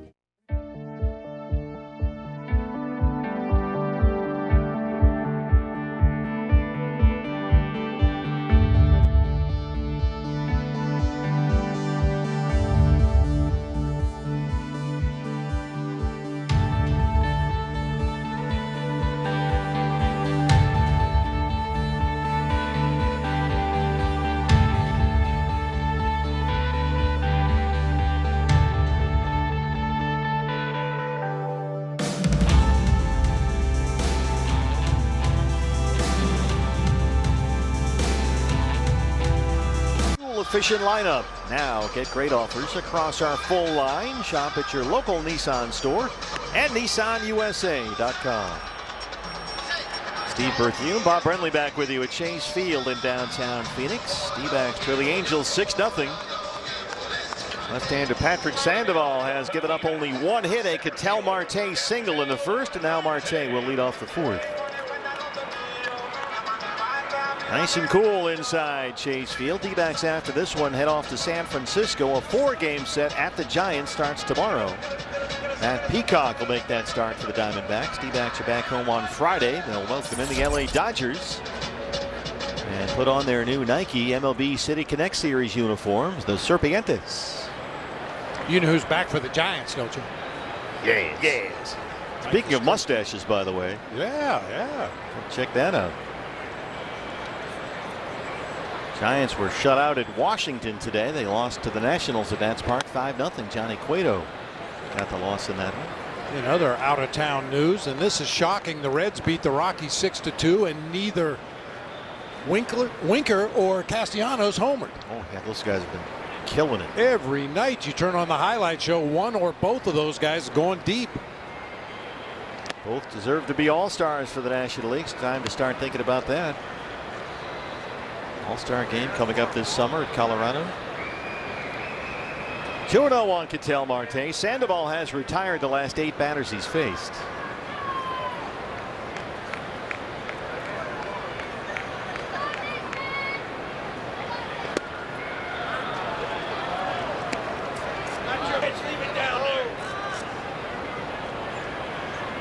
Padres-Mets game. Padres are 7-3 winners over the Mets. They trailed going into the 7th inning. Put a 6 spot up on the Met bullpen. Yeah, including a Fernando Tatis grand slam. Tatis in New York, that'll play. There was a lot of excitement about that series last week when people looked at the DeGrom Tatis matchup and what would that look like. That's one of the great things about baseball. The showcase for the stars, we had that Friday with Shohei Ohtani here at Chase. Marte 2 for 2.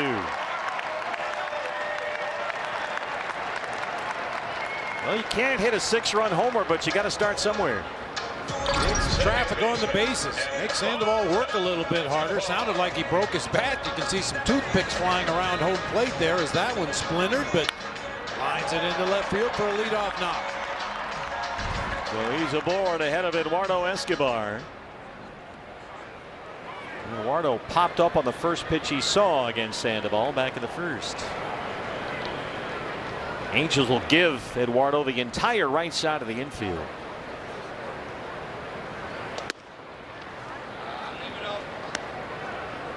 Escobar 3 hits, a pair of RBIs in the series. He homered here on Friday.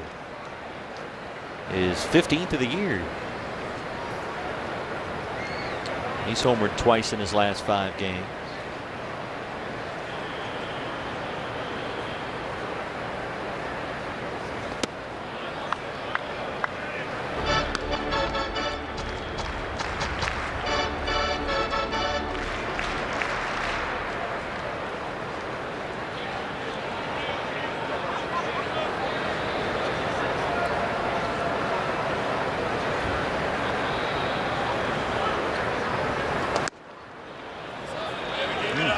Didn't get the call on the fastball there from Rob Drake, and it's 2-1.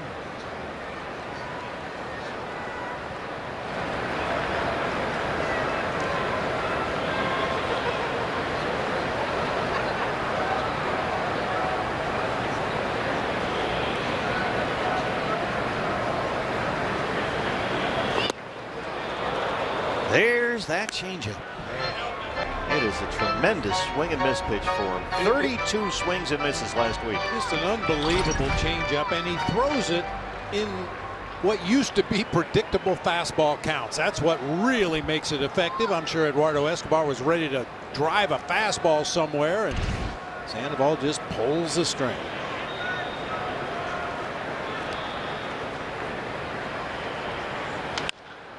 Bounced over the mound. Iglesias tries to make a pretty turn, colliding with Ketel. And he is.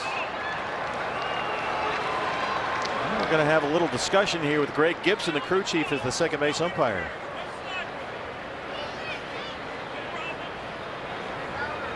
Torrey wants a moment here to take a look at the replay. And now Joe Madden trying to get Rob Drake's attention, the plate umpire. Here's a look. Now batting, first baseman, Christian Walker. Gibson was in perfect position to make the call. That's quite an effort by Iglesias, the shortstop, turning his back completely to the runner and his target. Appeared he had possession of the ball while his foot was on the bag. Saw the out call almost immediately by Gibson. And then signaling safe as if to say there's no collision or anything. I'm not sure exactly what that was. You got the out call and the safe call. Out meaning out, and I'm guessing from up here, safe call meaning no, there's no obstruction, there's no interference. And so you wind up with Escobar at first base, 1 out, and the batter is Christian Walker and his mustache.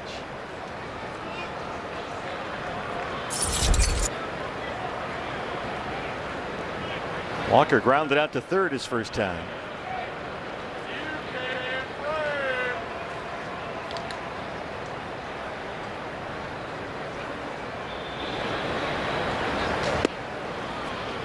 Oh, rare curveball from Sandoval. That was right in the strike zone, but called a ball by Rob Drake. Wow, have a day, Rob. Goodness gracious. I mean, we'll take it, but where's that? All right then.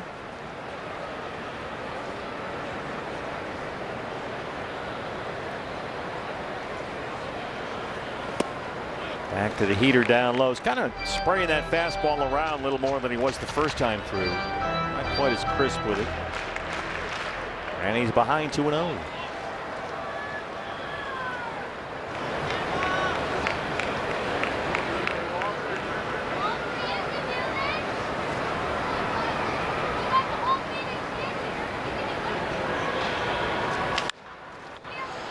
Double play ball if they have enough time here. Nope, they're not even going to try it. Walker gets up the line.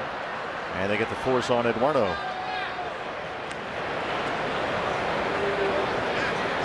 Christian very upset with himself, hitting it into an easy potential double play ball. They only get to 1. And so the batter is Cabrera. Yeah, fortunately didn't hit it hard enough to turn 2 right there. Just a little rollover grounder to the left side.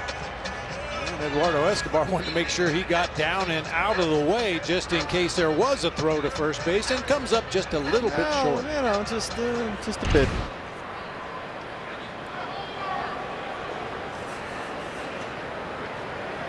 Two outs for Cabrera, who struck out his first time.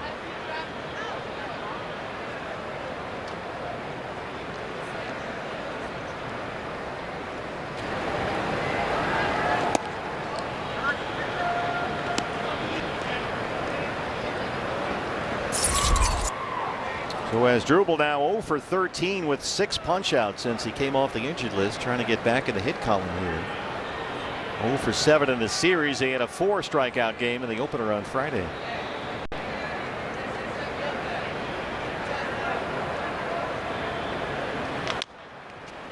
Chop just past the mound. Fletcher has no play.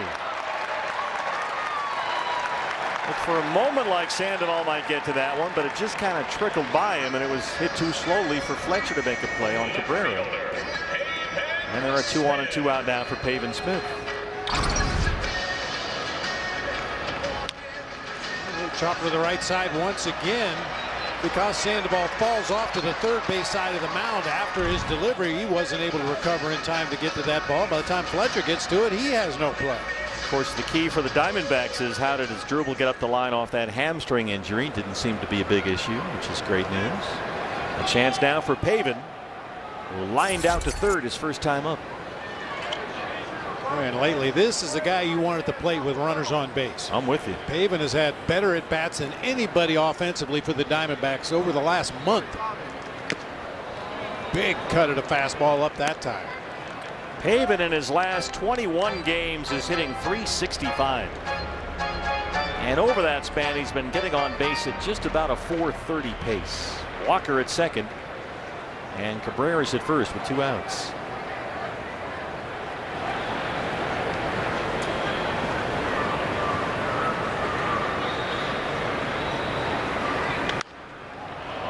A little late on a fastball, and it's 0-2.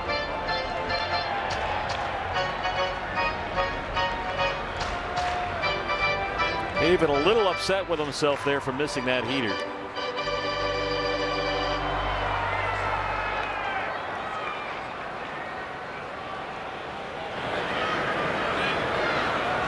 Down 6-0 in the fourth. 2 on and 2 out.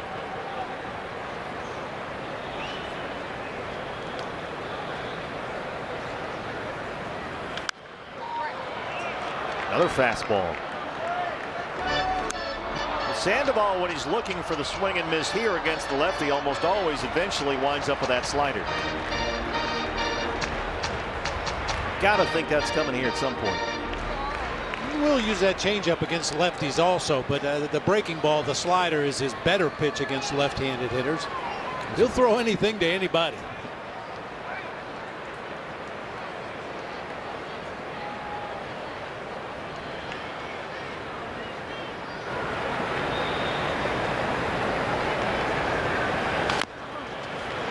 Got the slider there and just able to get a piece. Dodgers have taken a 4-0 lead over Texas. They're in the fourth at LA. Padres 7-3 winners at the Mets. Giants were shut out at Washington 5-0. And Colorado beaten at Cincinnati 6-2. The Serpientes jerseys unveiled today, our Nike City Connect uniform. It's been a big hit across the major league so far this year. White Sox and Cubs have had some. Marlins, Red Sox. D-backs will wear those jerseys next weekend here against the Dodgers.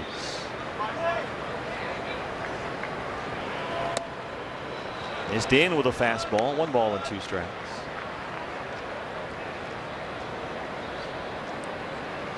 Some big American League scores today. Houston won at Minnesota 14-3. And the Blue Jays beat up on the Red Sox 18-4. Here it's 6-0 Angels. Sandoval 60 pitches, 38 for strikes. Haven punches one by Rendon. It's into left. Walker coming home. Pavin Smith the RBI knock, and the Diamondbacks are on the board. Well, he lined one over there his first time up, but it was right at Rendon. That time he got it by him.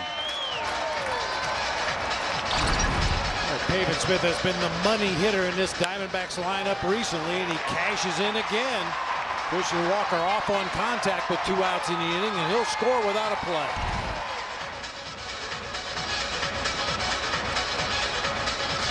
Matt Wise, the pitching coach, time for a mound visit now. He wants to get the final out and limit the damage here. Avoid that big inning. That's a theme for every team. We're back with you tomorrow. D-backs and the Giants from San Francisco. D-backs live the pregame show at 6 o'clock. Matt Peacock on the mound for the Diamondbacks tomorrow. 1st of 4 at the Giants. We'll have that for you. Josh Reddick grounded out his first time up.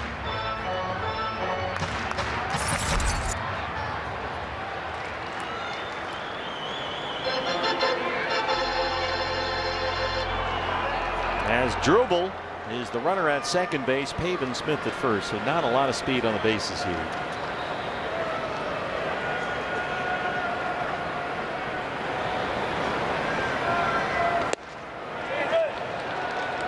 He was ready for that fastball, took the downtown swing that time. It's 0-1. Josh, a .217 hitter against lefties this year, a couple of doubles.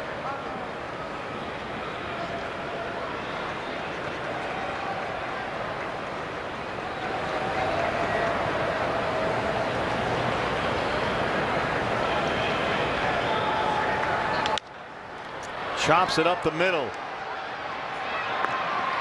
And Sandoval gets out of the fourth. Diamondbacks get a run. They trail it 6-1.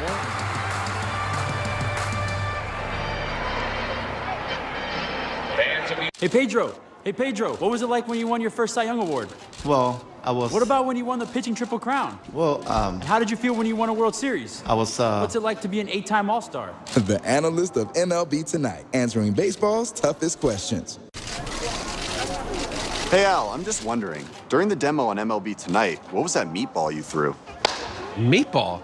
I think you're misunderstanding. That was a hitting demonstration, and that's what I was supposed to do. Oh, he got home, baby.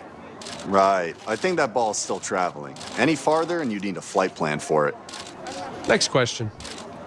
The analyst of MLB Tonight, answering baseball's toughest questions. Only on MLB Network.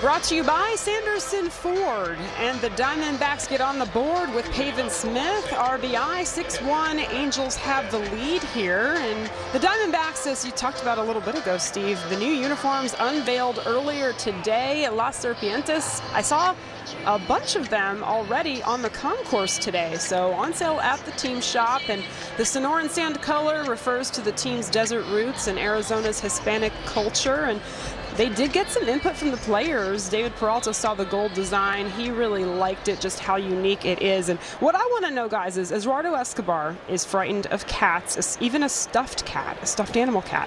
And yet they did a photo shoot with the snake around his neck. So not sure how that works, but.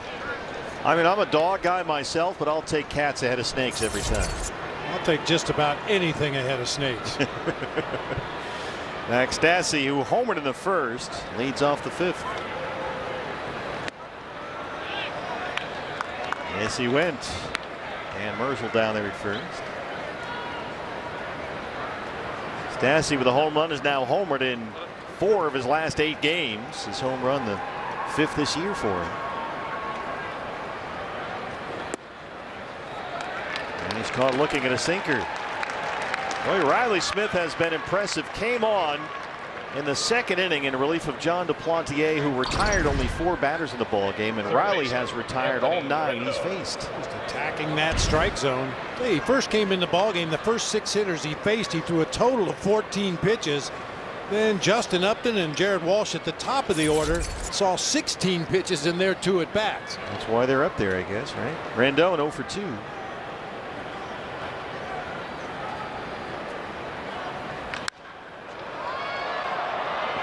This is belted deep to center for Ketel Marte. Let's get a quick word from Alaska USA Federal Credit Union. Alaska USA Federal Credit Union. Strength in members. Visit us at 12 Valley locations or at alaskausa.org. 2 quick outs for the shortstop, Jose Iglesias, who's 0 for 2. Hey, you mentioned that Toronto 18-4 win over the Red Sox at Fenway today. I think it was the 2nd day in a row that the Legacy kids all homered in the same game. Bichette, Biggio, and Guerrero. It happened for the first time, was it yesterday? Yesterday, right? yeah. Happened again today. 10 total home runs hit in that ball game. Vladdy's having an MVP caliber season. He's crushing it right now.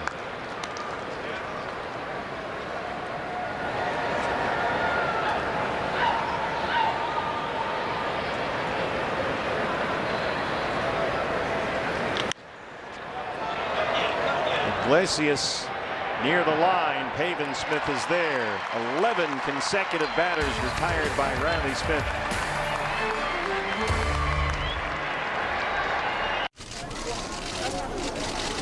Hey Harold, how do you prepare for a big show? Well, I just try to stay positive. Take it one show at a time and treat it just like any other show.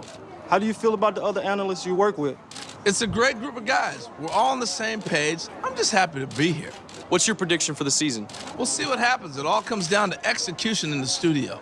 The pro player answers. He's still got it. The analyst of MLB Tonight, answering baseball's toughest questions on MLB Network. You want that home run feeling? Then step in the box and let it rip. Get ready for the Major League Baseball Junior Home Run Derby, powered by MLB Develops. Compete locally and swing your way to the 2021 Junior Home Run Derby Finals. Sign up for free at jrhrd.com.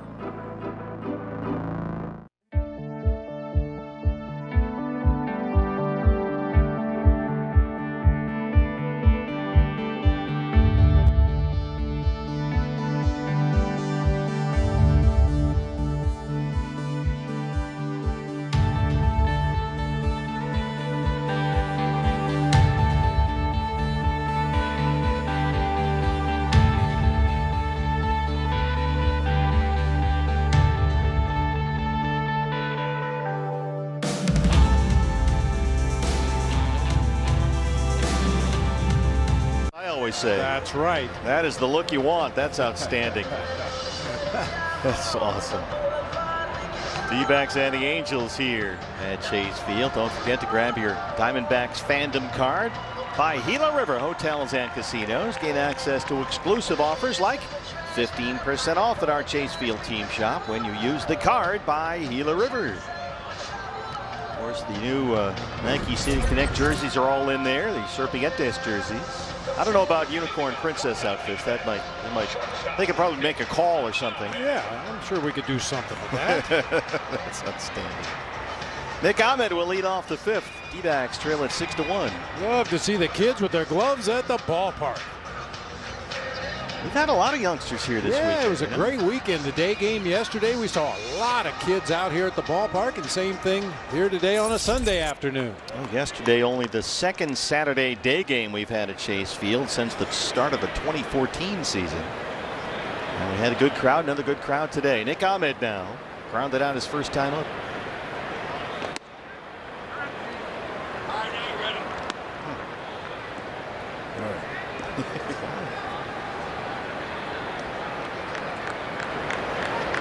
What league is that they're using the automated strike zone again? They changed all the names. Rob Drake back there today. Rendon in from third. Well, he is silky smooth down there. He really is. In the minor leagues, it's what is now called the Low A Southeast League. Okay. MLB is using the automated ball strike system for what they say will assist the home plate umpires and standardize the size of the strike zone. Two good things. Riley Smith. I bet when Riley Smith woke up this morning, he didn't expect to get 2 at-bats in the ball game this afternoon. On the third and the fifth anyway. He was in the ball game before the 9 spot and the order came up. A rough one for John Duplantier.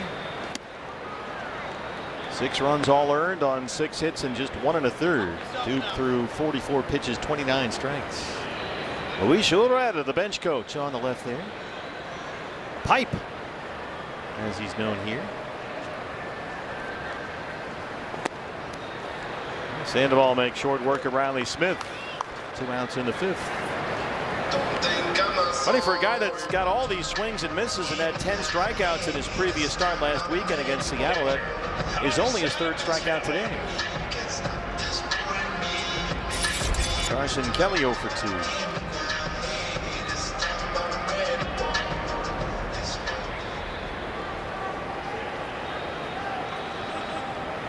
Joe Madden says that Sandoval is taking the opportunity he's had this year and he is running with it.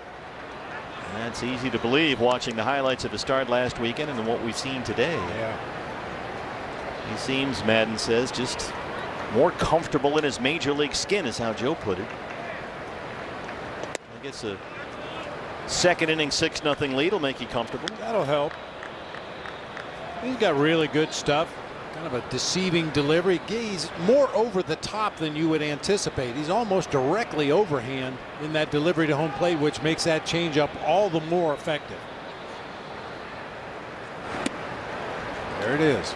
Yep, 1 and 2. Sandoval spent April at their alternate site and didn't even make his first big league appearance this year until May the 3rd.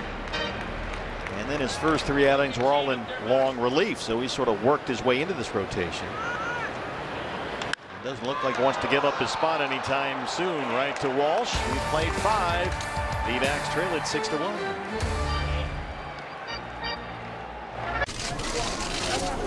Hey Al, I'm just wondering, During the demo on MLB Tonight, what was that meatball you threw? Meatball? I think you're misunderstanding. That was a hitting demonstration, and that's what I was supposed to do. Oh, he go home, baby. Right. I think that ball's still traveling. Any farther, and you need a flight plan for it. Next question. The analyst of MLB Tonight, answering baseball's toughest questions. Only on MLB Network.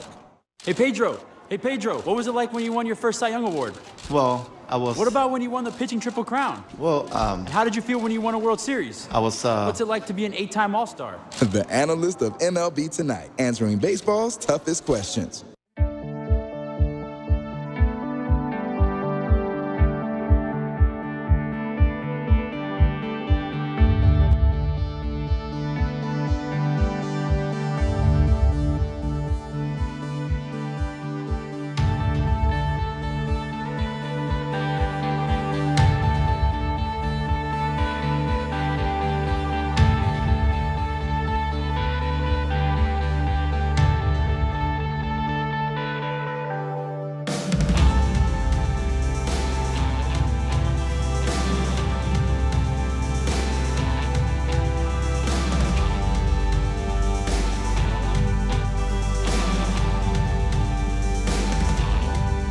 Start by John Duplantier. Riley Smith has come on and done an outstanding job. Our Nationwide Vision Center's eye on the game, just filling up that strike zone. 8 of the 11 outs that Riley has recorded in this ball game have come on 3 or fewer pitches. Mixed in just enough breaking balls to keep the Angels hitters honest, but it's all about that sinker in the strike zone for Riley Smith. Came on with 1 out in the second inning, and Riley has retired all 11 batters he's faced. 3 2/3 on just 37 pitches. Taylor Ward will lead off the Angels' 6th. Got a good one for you here, partner. Yeah, what do you got? San Francisco was in D.C. over the weekend. They had a doubleheader sandwiched between 2 9-inning games. They scored a total of 3 runs in the 4-game series and won 2 of them.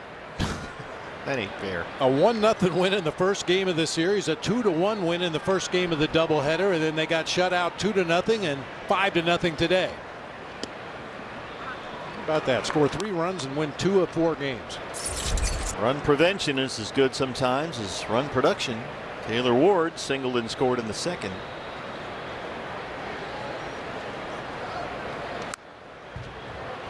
There's that rare cutter from Riley Smith. Doesn't throw that a whole lot. One thing Matt Herges has always liked about Riley Smith is that Herges says he just keeps coming at you. He is not afraid of swing. He wants you to swing up there. And there it is right there. Got the corner, didn't get the call. And it's 1-2. Wasn't quite far enough off the plate to get a called strike.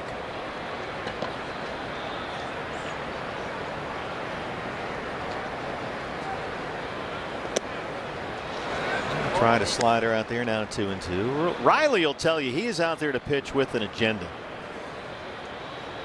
He's made it to the major leagues. He's not going to waste his opportunity, he says, by being scared. He has no fear out there.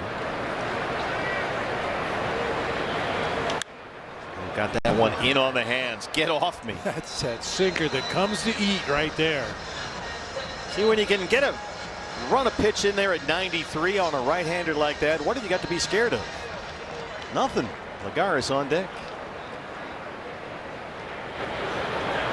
Yeah, certainly changed the mindset of Taylor Ward at the plate when you hit a sinker about an inch above your hands and foul it off.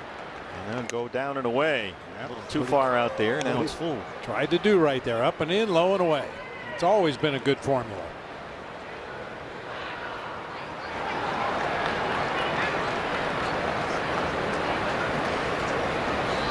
Sinker away. Ends up straying over the inside part of the plate, but because of the movement, just turns into a foul ball down the third baseline. That is Riley Smith's happy zone. That's where he lives. That sinker down and away to the right-hand batter. He will work that corner time and time again. One more time. Trying a slider. That one is in the corner and fair. And Taylor Ward has a double to start the 6th. Well, he was able to pull that slider down the left field line. Center fielder, Juan Lagares. Just look at the location of some of the pitches that have been hit today, not only today, but throughout this series. A lot of middle of the plate pitches. Yeah, left that one up.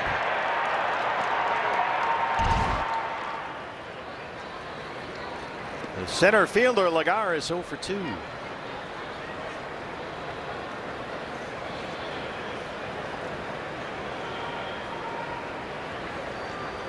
First base runner against Riley Smith, who set down the first 11 he faced. Angels now 6 runs on 7 hits.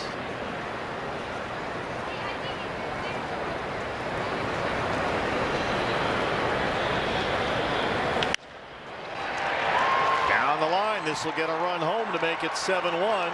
Ward scores easily.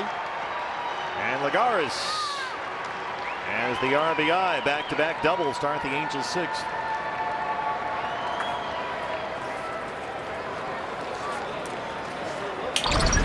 Pitcher, Patrick Sandoval. We're starting to see some mislocations for Riley Smith here in this inning. Also, it's the second look the Angels have had at him since he came in the ball game in that second inning. Maybe a little better idea of what to look for when the Angels go to the plate. A couple of hard hit balls to start the 6th. The pitcher bats 8th for Joe Madden. It's Patrick Sandoval, who had his first ever professional hit back in the 2nd.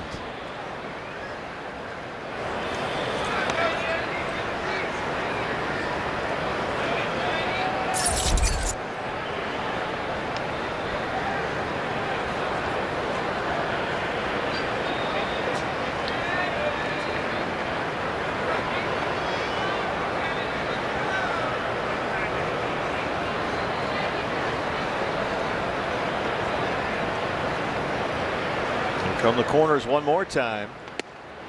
Cabrera can't stray too far from that bag.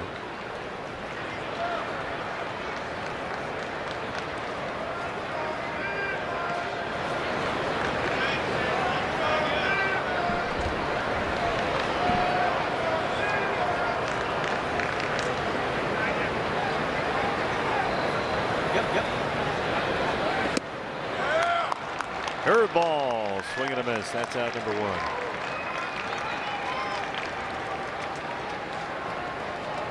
Second baseman, David Fletcher.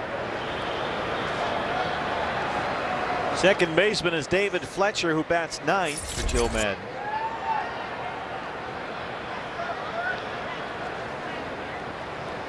Fletcher down to 254. He is still hitless in the series. Lagares down there at second with 1 out.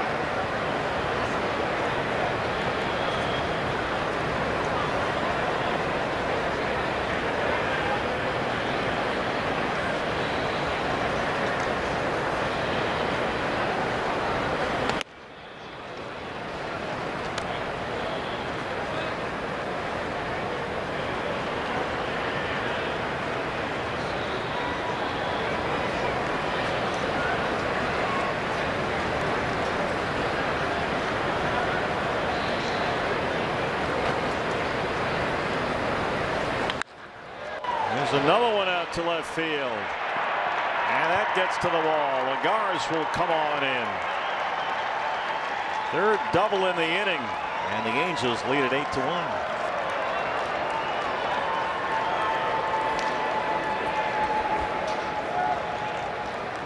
8-1. Sometimes as a pitcher you just have to tip your cap to the hitter. This is not a bad pitch from Riley Smith. A breaking ball down at the bottom of the zone.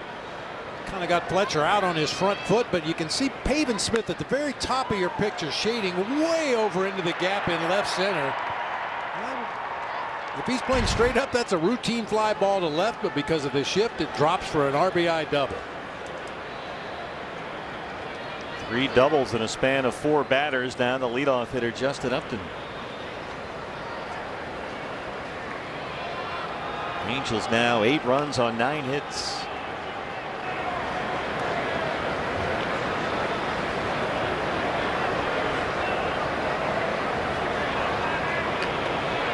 Upton has already singled twice and scored twice today. Struck out against Riley Smith his last time up. There's another Angels knock into left. Got the curveball. And they'll stop Fletcher at third. Upton his third hit today. He has had a tremendous series in the leadoff spot.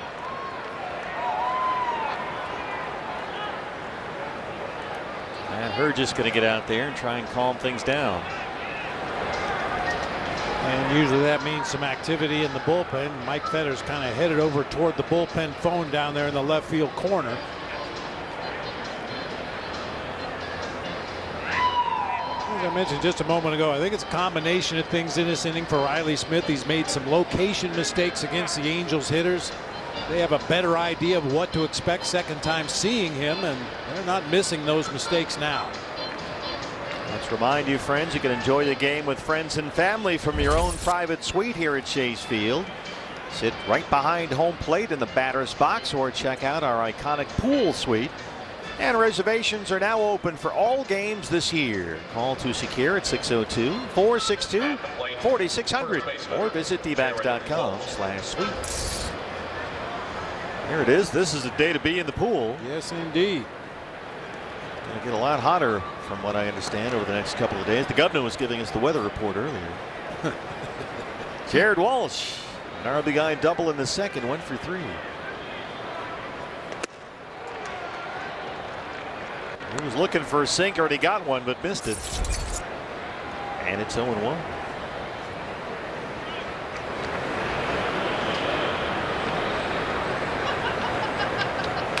Walsh, a 39th round draft pick out of the University of Georgia, where he was also a very good college pitcher. As a senior, he hit over 300 and was also one of the best pitchers in the SEC. Sanderson Ford bullpen. Ryan Buchter, the left-hander, actually finished third in the SEC in ERA as a senior, and then was coming off Tommy John surgery, so decided to morph into a full-time hitter. He still chucks it up there every now and again. Looks at a sinker in for called strike. Max Stassi now. Catcher, Max Stassi. Who bats third. The catcher did this in the first against John Duplantier, his 5th of the year. Statcast powered by Google Cloud, 440. Yeah, came off the bat. Just over 105 miles an hour to the deepest part of the ballpark out there, just to the left of the 413 mark. 2 on and 2 out for Riley. Stassi struck out looking up there his last time against Riley Smith.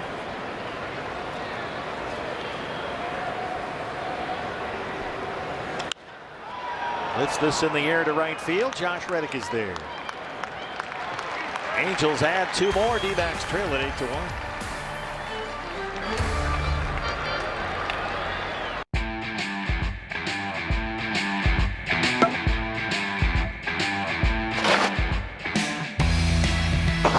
It's time for MLB Pitch, Hit, and Run, presented by MLB Network, the official youth skills competition of Major League Baseball.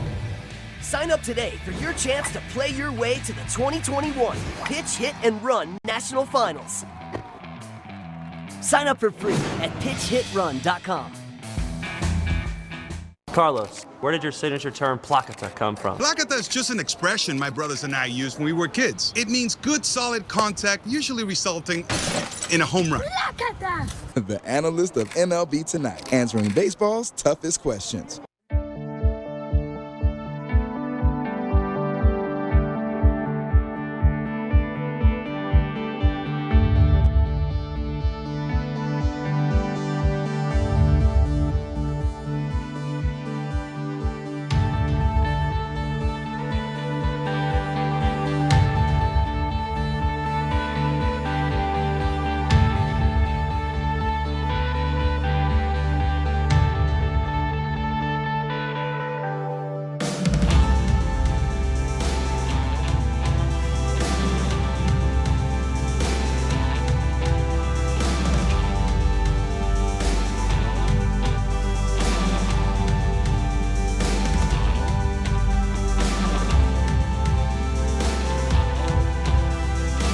Patrick Sandoval of the Angels. Not only is he dealing out there on the mound with that devastating straight changeup, our Nationwide Vision Center's Eye on the Game is going to give you a look at Patrick Sandoval's first major league hit.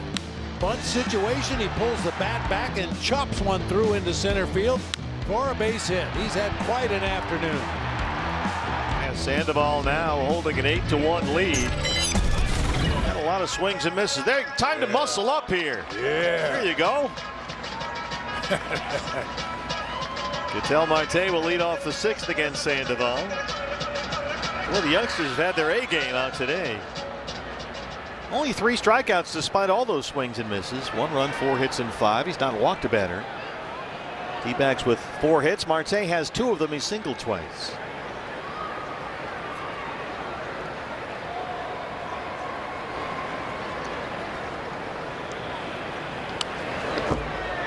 Yikes.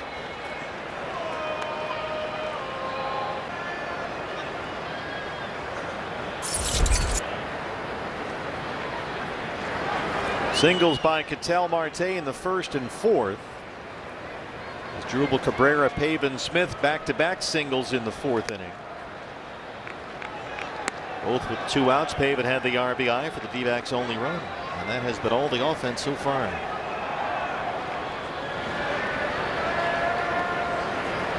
Riley Smith did a great job.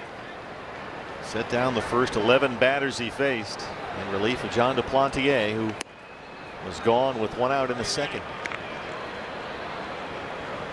Dupe charged with 6 runs, all earned on 6 hits and 1 1/3.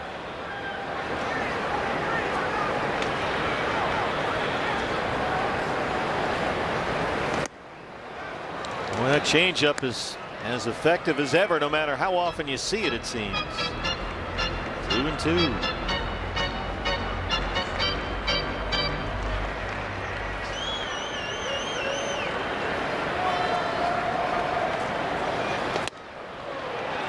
Twice in a row for Marte was 2 times too many. And that's the 4th strikeout for Sandoval.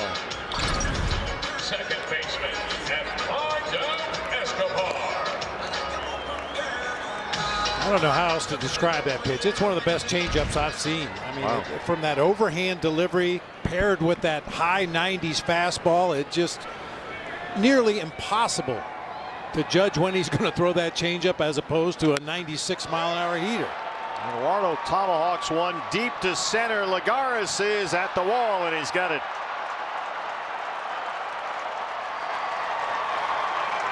Juan Lagares, a Gold Glover in his days in center field with the Mets, goes and gets that one right under the home run porch. High fastball at 91 that time.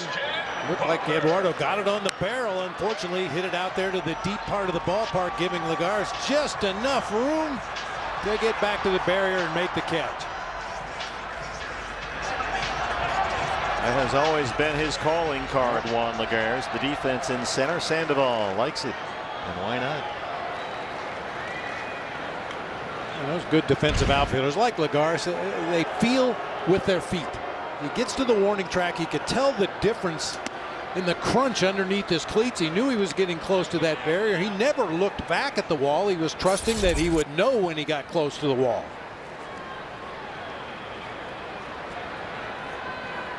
Well, the great Doug Glanville has always insisted that, and he was a really good defensive outfielder, that the warning track should be banned.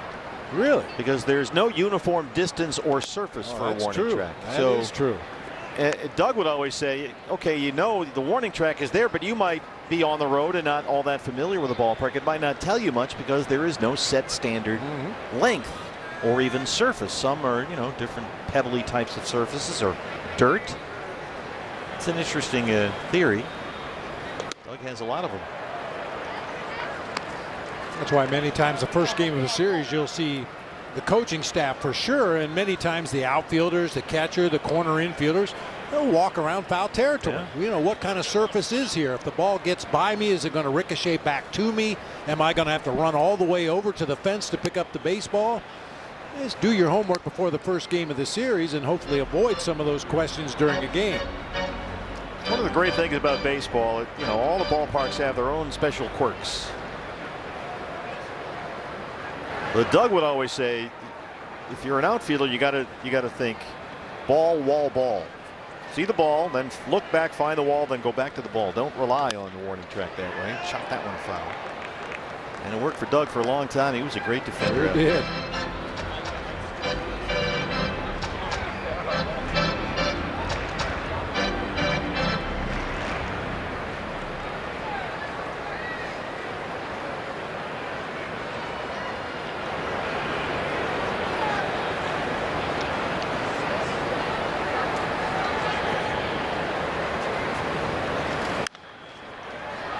Way up high. Third base side for Rendon in foul territory. And Sandoval has set down 7 straight, holding an 8-1 lead. Fans earlier today.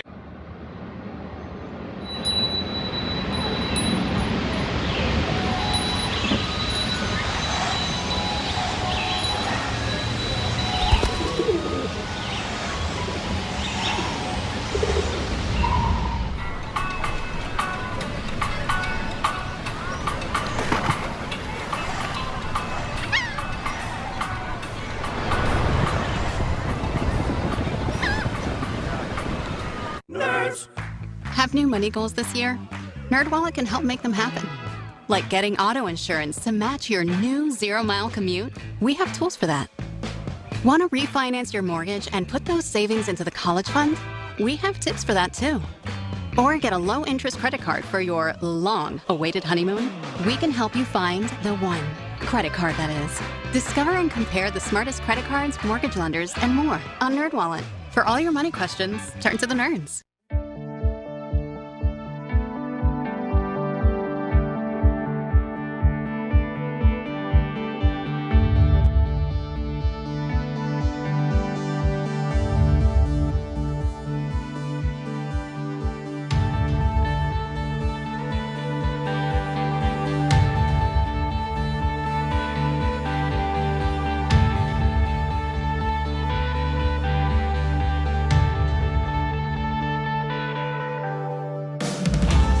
For the 7th inning, Nova Home Loans. Real loans for real people living real lives. Nova Home Loans. We've got this. Steve Berthiaume, Bob Brenly with you. D-backs have an uphill battle here. They trail at 8-1, getting late. 7th inning now. Trying to avoid another series sweep, this time at the hands of the Angels. Our Alaska USA Federal Credit Union called to the bullpen is the left-hander Ryan Buchter. 5 appearances this year. He worked the 10th inning Friday against the Angels. 7 punch-outs in his 5 innings of work. He has walked a couple of batters. Just needs some more zeros on the board right here. Give the offense a chance to find a way to crawl back into this game.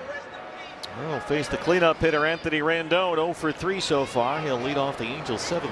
All right, tip of the cap to Riley Smith today. 8 up 4 2/3 innings.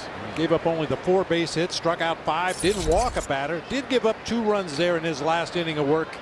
Seemed like the Angels were starting to catch on to that hard, heavy sinker. Yeah, they had 3 doubles in a span of 4 batters in that 6th inning, and now Buchter starts the 7th.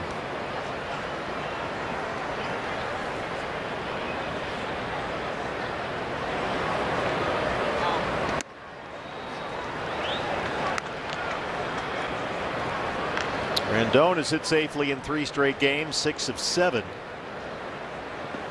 He was asked by the media in LA yesterday if his improved play of late has built his confidence, and Rendon said, "I'm an adult. I don't need hits to build my confidence." I think he's earned that right, certainly, with his resume.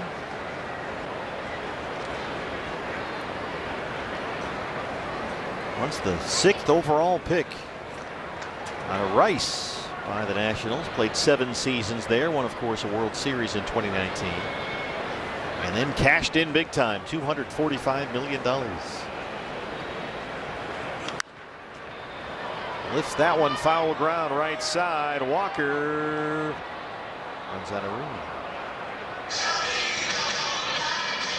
Rendon, for me, I mean, obviously his contract will make him more visible, but he's one of those guys that always kind of flies under the radar. A much better player than people realize, usually because he's playing on a team that has a superstar caliber player that gets all the headlines and all the ink, and he just goes about his business.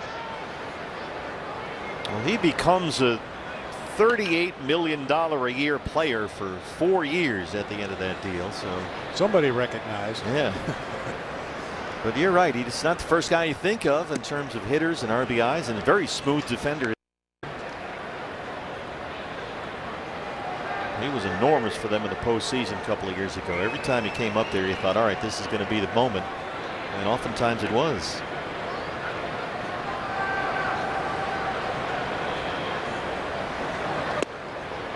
And we mentioned this the other day. I did anyway. He just has this kind of loosey-goosey, very free-flowing sort of approach up there. Iglesias on deck. He stands in that right-handed batter's box, wide open stance. He's kind of wobbling back and forth. He'll bob his head up and down a couple times and then lock in. I mean, you imagine Arenado and the way he grinds up there, and some guys squeeze the bat into sawdust. Rendon is very much the opposite of that, it seems.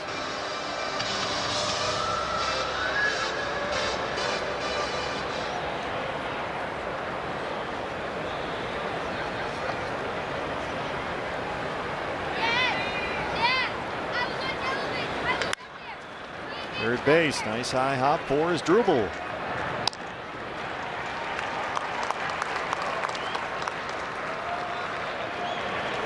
Jose Iglesias is the shortstop for the Angels this year. They had, of course, Andrelton Simmons there for a long time. He left and took a free agent deal with Minnesota. And the Angels, anticipating that would happen, signed or made it a deal to acquire Iglesias from the Orioles. He's bounced around the last couple of years.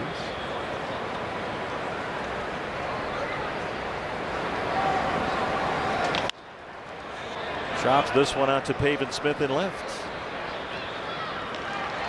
And that's out number 2. Don't forget to download the MLB Ballpark app and select D-backs as your favorite team. This lets you access your mobile tickets for ballpark entry, get your parking on there, and your 50-50 tickets, which, by the way, we're at just a biscuit below 19,000 right now. So get on the 50-50 you have until the end of this inning.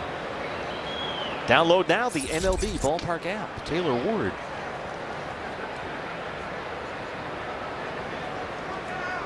Ward has singled, doubled, and scored twice today. He's a guy that's still is kind of waiting to happen. A former first-round pick by the Angels out of Fresno State.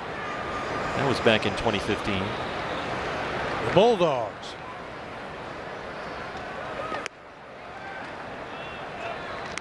He's had a pretty good series. He's got 5 hits in the 3 games.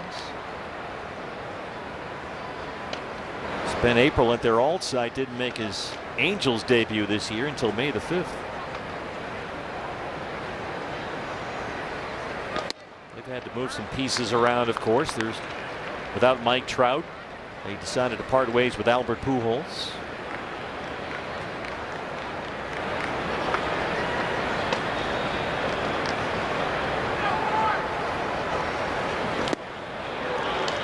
Look at a miss on the curveball, and it's 2-2.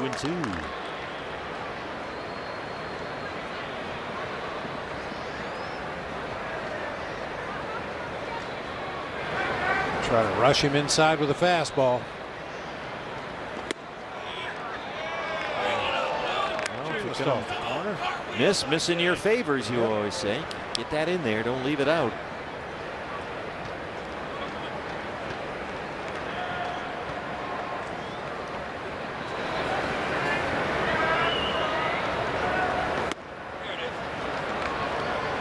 Well, he lost him. Taylor Ward didn't seem altogether sure about the count there or the call. Either way, it's a 2-out walk, and the batter's Juan Lagares. Center fielder, Juan Lagares. Lagares had an RBI double his last time up.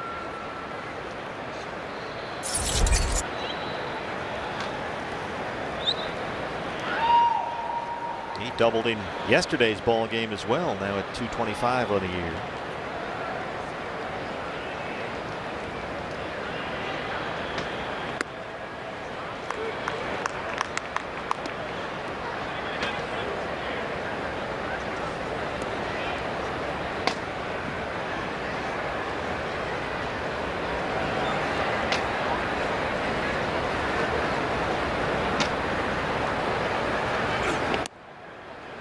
D-backs hit the road after this game. 4 at San Francisco starting tomorrow night. Matt Peacock makes that start for the Diamondbacks. Lefty Alex Wood, the former Dodger, goes for the Giants. Both teams have TBA starting on Tuesday. Giants kind of shuffling the deck chairs a bit. That's a loud strike. Wednesday, it'll be Merrill Kelly for the Diamondbacks against Anthony DeSclafani. And then TBA again for the Diamondbacks Thursday. It's a day game, 12:45 start. Kevin Gausman will go for the Giants.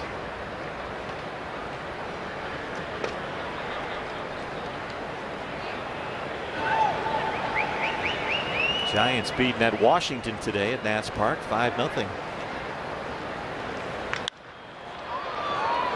Deep to right center, Ketel Marte is there. And we stretch at Chase Field. D-backs trailing Angels 8-1. Nerds! Have new money goals? NerdWallet can help you find the credit card to make them happen. Want to earn enough points for a weekend of fancy camping? We have options for that. Maybe have a better credit card than your older sister. We have comparison tools for that. Or find a card that lets you donate your cash back to food banks. We have tips for that too. From low rates to the best rewards, easily discover and compare the smartest credit cards. For all your money questions, turn to the nerds. I was born to be the next big thing. No telling where I'm going, but I'll show you what I mean. Like, na na na na na na na na na na na. You see me moving, but they're never gonna catch me.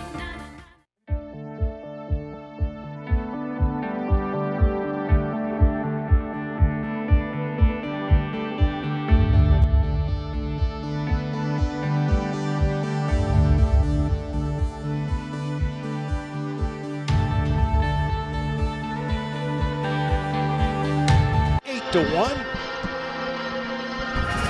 Take a look at our game summary. John Duplantier, rough afternoon for Duke. An inning and a third, gave up 6 hits and 6 earned runs, did not strike out a batter. The old Joe Madden safety squeeze worked once again. That's the second time in this series that's been successful. Justin Upton continues to rake out of that leadoff spot for the Angels. It was just raining base hits in those first couple of innings.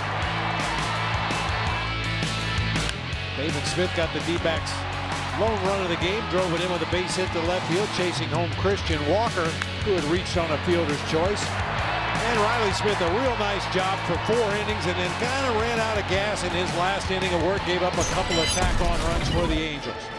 Yeah, 3 doubles in a span of 4 batters for the Angels in that 6th inning. Our Gila River game summary. Angels lead at 8-1, going for the 3-game sweep. Patrick Sandoval has been very effective for the Angels. After a 10 strikeout performance against Seattle last weekend, he's in line for a win here this weekend. And this is only the 2nd time in his career that he'll throw a pitch in the 7th inning. He's been working both as a starter and reliever over the course of his first 3 big league seasons. As Jubal Cabrera, Pavin Smith, Josh Reddick 5, 6, and 7 due up in the Diamondbacks 7th inning. Well, unless something changes dramatically here, the D-backs will suffer a series sweep for the 9th time this year. Man. Already at 5-32 in their last 37 games. That's the worst 37-game stretch in franchise history. It matches the previous mark set back in the 04 season. I mean, it happens. You're going to bump up against a team sometimes. I think back to the Milwaukee series where you run into the buzzsaw of the starting pitchers that the Brewers had. You're going to run into some teams that are swinging the bats extremely well and putting double digits on the board every day, but 9 times getting swept in a series. That's unheard of. Well, they certainly had their chances in this one. That's what makes it a little more frustrating. The Angels won in extras on Friday 6-5. They came back and stole that one 8-7 yesterday. They lead this one in blowout fashion 8-1. As Jubal has one of the 4 D-backs hits a single his last time up. His first hit since coming off the injured list following that hamstring problem.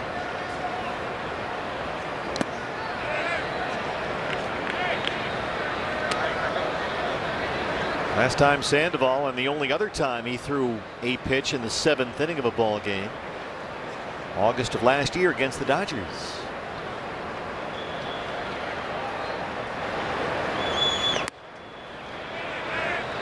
Sandoval's a California native. He went to Mission Viejo High School and grew up going to Angels games in Anaheim, although he was really, he says, a Dodger fan. An 11th round pick out of high school by the Astros in the 2015 draft. And there's a leadoff walk. Sandoval passed on a commit to play college ball at USC, signed with Houston, and then was acquired by his hometown team at the trade deadline 3 years ago in the deal for catcher Martin Maldonado. Pavin Smith has knocked in the D-backs' only run, a single his last time up. That is the first base on balls issued by Sandoval today. Only the second walk in the game. Ryan Buchter gave a free pass to Taylor Ward in the top half of the 7th, and then that one right there.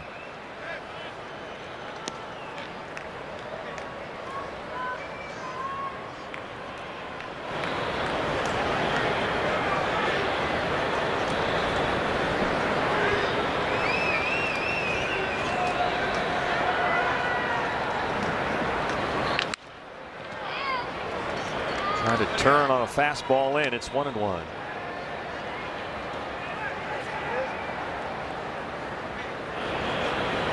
I would think on the list of Diamondbacks highlights in the 2021 season, and it's granted a short list, Pavin Smith's name is going to be near the top. No doubt. Steve Cishek, the right-hander, starts to loosen up. Sandoval now at 90 pitches, 58 for strikes.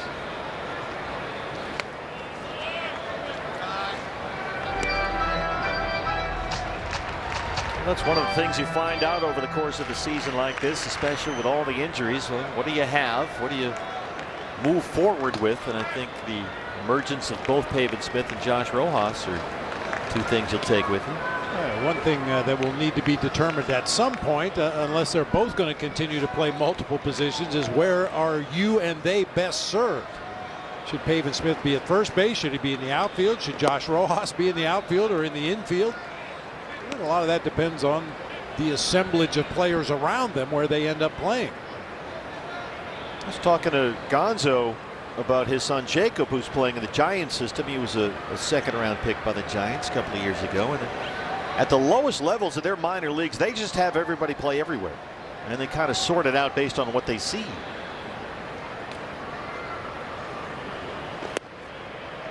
Which is a different approach, but I guess guys emerge and their strengths and weaknesses are made apparent at that level. You might play second base one day and right field the next day and third base after that. You never know. You know, I experienced that playing here in Phoenix in AAA for Rocky Bridges. I catch one day, play third the next, catch again, play right field the next, play behind the plate again, then first base. Well, back-to-back walks to open the 7th, so that needle starting to get a little low. And we had a shot of Steve Cishek warming up in the Angels bullpen down there, the side-winding right-hander. His first 2 walks in the ball game come to start the 7th. Max Stassi out there, the catcher. Here comes Joe Madden. Well, the youngster Sandoval impressive last weekend. 10 strikeouts against Seattle. He will leave in the 7th here, holding an 8-1 lead.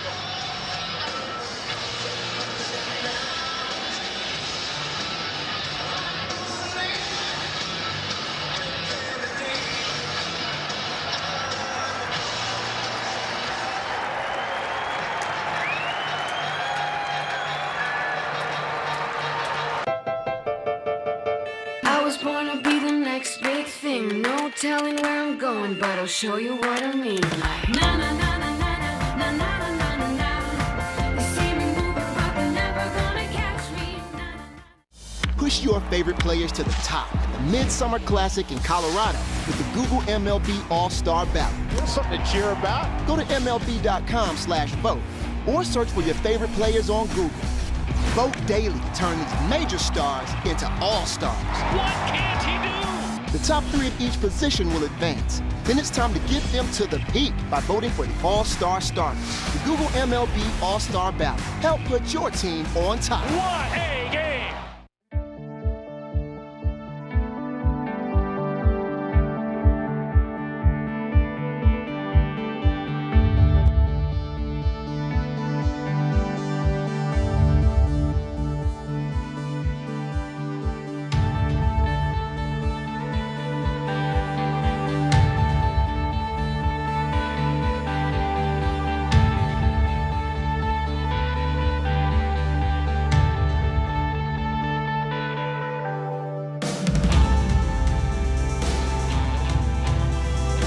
Trail the Angels 8-1, but they got something going here. Bottom of the 7th inning. Steve Berthiaume, Bob Brenly with you.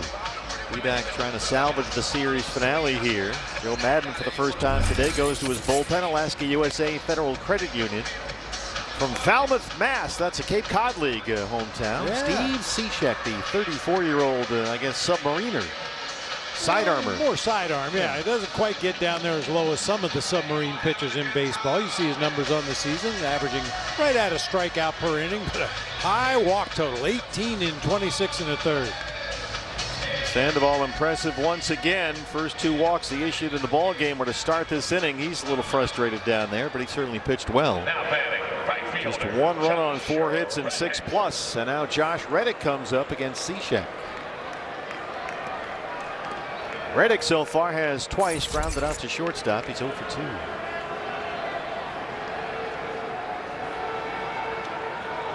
The third at bat in the ball game for the Diamondbacks with runners in scoring position. Angels, on the other hand, are 6 for 11 today with runners in scoring position. Well, it was the Angels who came back yesterday, a run in the 8th inning, 3 in the 9th. They called it the rally in the valley in LA. D-backs have a chance to make some noise late here.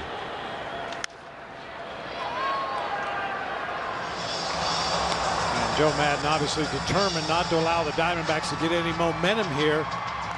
Takes out the lefty Sandoval against a left-handed pitcher to bring in Cishek, his ground ball guy. As Drupal Cabrera at second, Pavin Smith's at first. Well, the Angels really scuffled for a while there. They fell 8 games below 500, and they have clawed their way back. They've won 5 straight to get back to even par. And you know that Joe Madden would like to keep on the right side of that 500 mark. Looking for the series sweep. And Cishek comes on to strike out Reddick.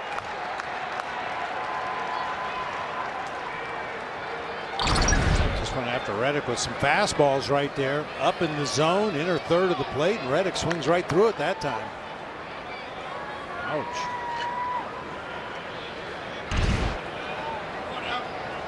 Well, Nick Ahmed is the scheduled hitter, but David Peralta is in the on-deck circle. So Torey Lovello going to dip into his reserves here. Peralta did not start against the left-hander Sandoval. Number 6, and now he's announced as the pinch hitter for Nick Ahmed. David at 252 with 4 homers. He's doubled twice in the series, knocked in a pair of runs.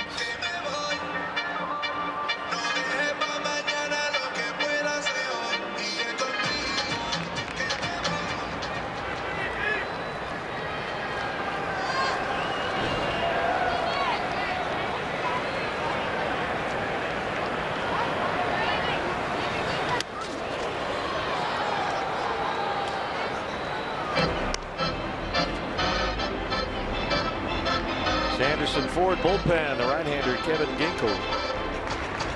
Pitcher spot is behind Peralta, who bats for Ahmed. Josh Rojas in the on-deck circle to bat for the pitcher.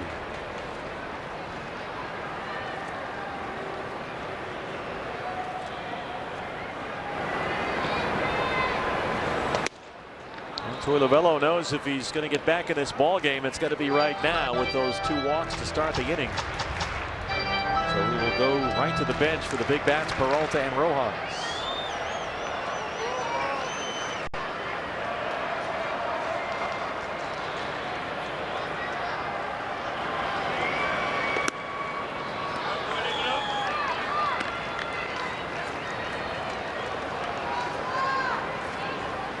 Pinch hitting for Nick Ahmed. You're going to need a shortstop, so Josh Rojas, should he get to the plate here in this inning, would stay in and play short for Nick Ahmed.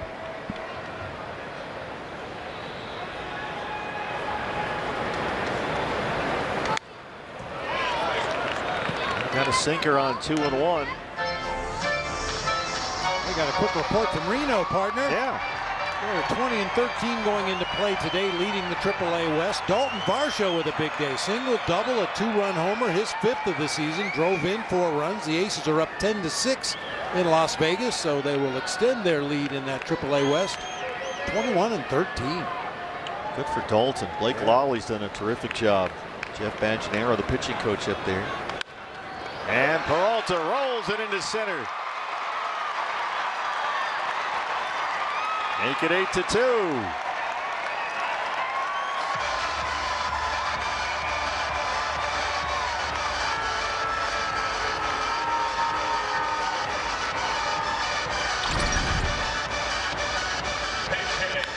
Breaking ball working its way back toward the middle of the plate. David stayed right on it, took advantage of that huge hole on the left side of the infield, and Cabrera trots home with the D-backs' second run of the game. Well, here's a batter in Josh Rojas who has homered in his previous 2 at-bats. Rojas belted 2 homers in the game last night, 1 in the 7th and 1 in the 9th. Numbers 8 and 9 on the year, so here he is. One swing away from making this ball game again right here.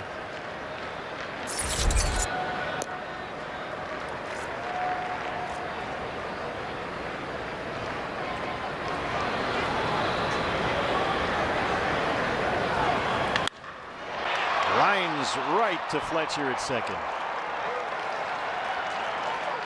Well, he hit it on a button.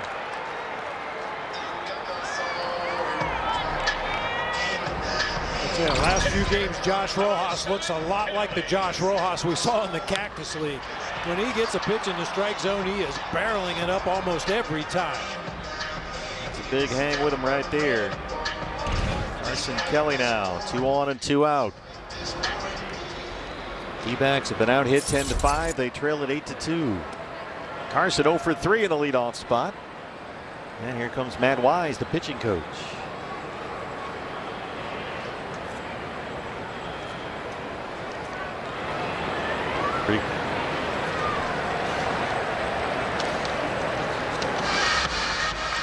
Don't forget the D-backs Nike City Connect jersey now available at the team shop, the Serpientes. Get your specialty gear at the D-backs team shop while supplies last. More info and photos available. The new jerseys, the new look at dbacks.com/CityConnect. D-backs will break those out on the next homestand next weekend against the Dodgers. You can buy yours right now at the team shop. Here's Carson, 2 on and 2 outs.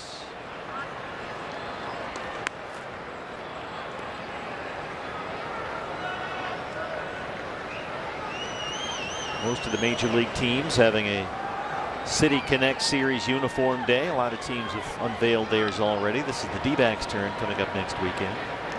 Cubs and White Sox, Marlins, Red Sox have all had theirs. Didn't go. Dan Merzel at first. It's a ball and a strike.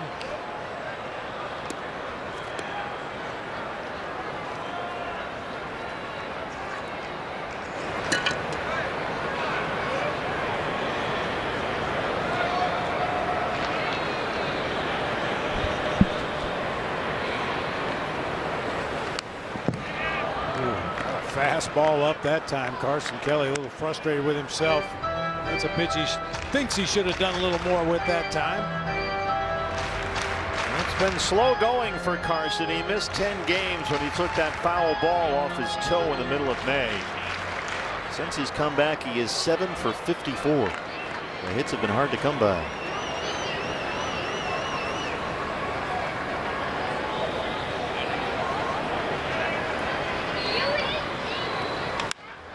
Punches this one toward the right field corner. Ward is there to run it down. D-backs get 1 back, but they strand 2. And after 7, they trail the Angels 8-2. Hey, Al, during tonight's show, what was that meatball you threw? Meatball? That was a hitting demonstration, and that's what I was supposed to do. Right. Next question. The analyst of MLB Tonight, answering baseball's toughest questions. Hey, Harold, how do you prepare for a big show? Well, I just try to stay positive. Take it one show at a time and treat it just like any other show. How do you feel about the other analysts you work with? It's a great group of guys. We're all on the same page. I'm just happy to be here. What's your prediction for the season? We'll see what happens. It all comes down to execution in the studio. The pro player answers. He's still got it. The analyst of MLB Tonight, answering baseball's toughest questions on MLB Network.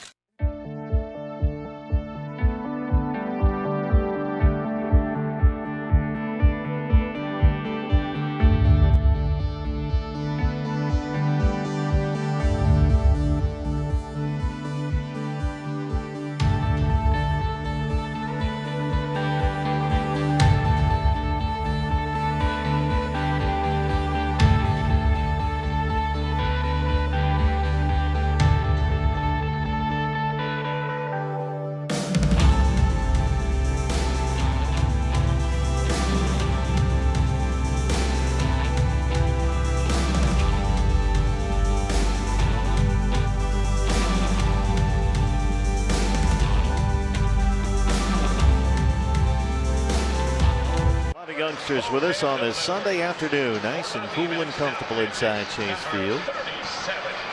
Steve Berthiaume and Bob Brenly with you. It's 8-2 Angels. D-backs have some work to do here. There's a new sheriff in town. All right then. What's that mustache, young man? Kevin Ginkel, the right-hander, who worked Friday's game in this series, came on to get the final out of the 6th in that ball game. The Alaska USA Federal Credit Union call to the bullpen, and Kevin goes right into the deep end of the pool. And Shohei Ohtani will lead off the 8th inning to bat for the pitcher. Josh Rojas, who came in as a pinch hitter, remains in the ball game, takes over at shortstop for Nick Ahmed. Here is Ohtani. Who was the starting pitcher in the game on Friday, doubled twice, finished that game playing in right field, came on as a pinch hitter yesterday and had a single against Humberto Castellanos. Now he's in there to start the 8th against Kevin Ginkel.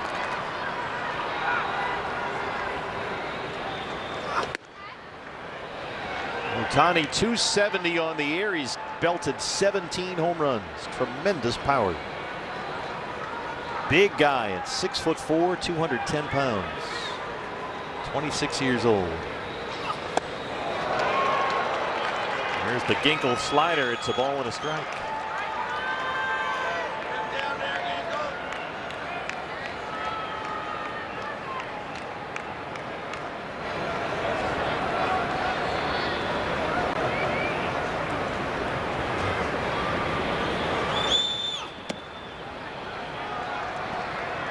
You were saying you don't ever remember seeing a player like this? I mean, not as accomplished as a hitter and accomplished on the mound at the same time. There's been a lot of pitchers who were good hitters. Obviously, Babe Ruth jumps to mind immediately. Diamondbacks have had some good hitting pitchers. It could have possibly been good as position players as well. I think back to my playing days, Fernando Valenzuela was a guy that probably would have been a really good major league outfielder. But this guy is at the highest level as a pitcher, as a batter. He's a base stealer. He's got 9 stolen bases. He does everything. He's been getting a steady dose of sliders here. Back to the fastball on 2-2. And now it's a full count. Been pointed out by my staff that on this day back in 2019, with a 7th inning single in Tampa Bay, Shohei Ohtani became the first Japanese-born player to ever hit for the cycle. Not going to do that here today. Kevin will go to that slider when he needs a big out, and he strikes out Ohtani to start the 8th. Got a whole bunch of sliders in that at bat. Boy, and you can bet advanced scouts all over the American League are paying close attention to that at bat. Comes right through that last one. 1 out for David Fletcher, the second baseman, who bats 9th. An RBI double his last time up. That has been Fletcher's only hit in the series. It's one thing to be a good hitting pitcher. Yeah, Zach Greinke was a good hitting pitcher. Matt Bum is a good hitting pitcher. Mike Hampton back in the day, Don Drysdale. There have been some pitchers that could swing it. You know, you had to respect them at the plate, but would you play them in the outfield and get them 4 or 5 at bats a day? I don't know if they were that good.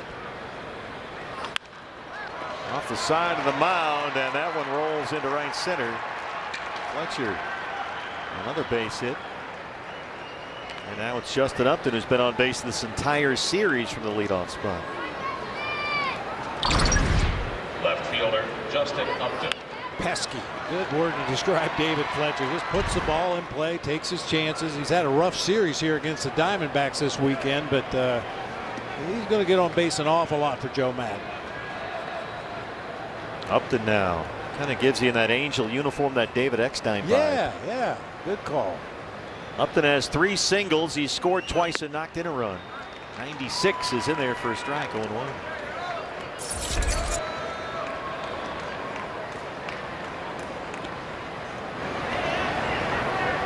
Of course, you mentioned Fletcher. His younger brother Dominic plays in the D-back system, a 2nd-round D-back draft pick, playing right now at AA Amarillo.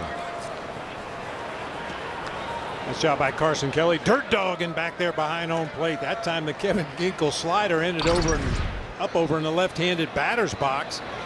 Carson squares it up right in the middle of the chest protector, keeps it close.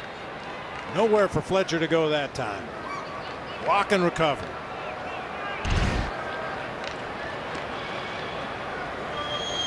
Look out.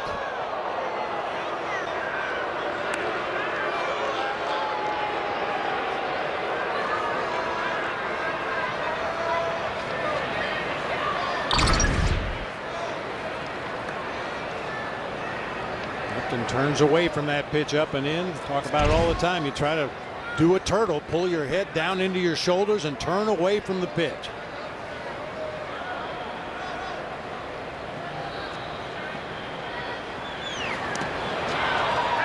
That one rolls away from Carson. Fletcher is in at second.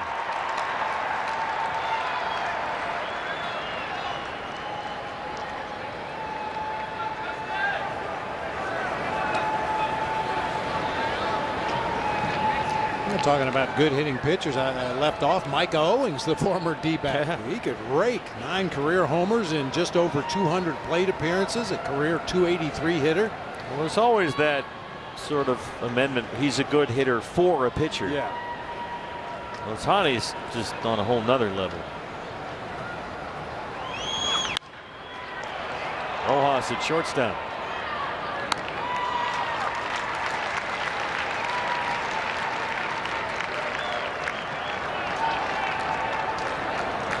Two outs now for the first baseman, Jared Walsh, who had an RBI double and that 4-run Angels second.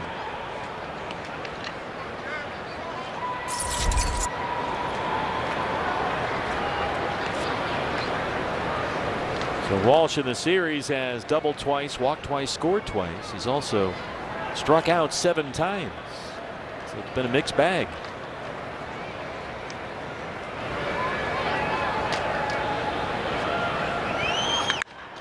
This is launched. Say goodbye. Wow. Jared Walsh is 14th of the year, and it's 10-2.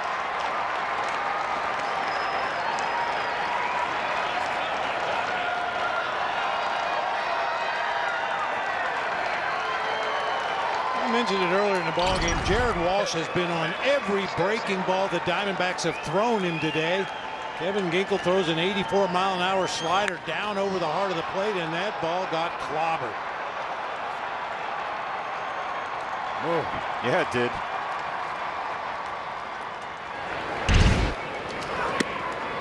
Max Stassi, the catcher, who homered in the first off John Duplantier.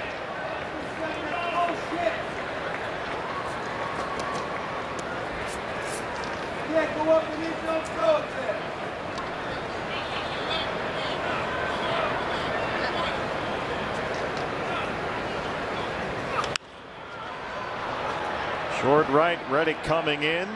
Escobar is out there. Angels add 2 more. D-backs down 10-2.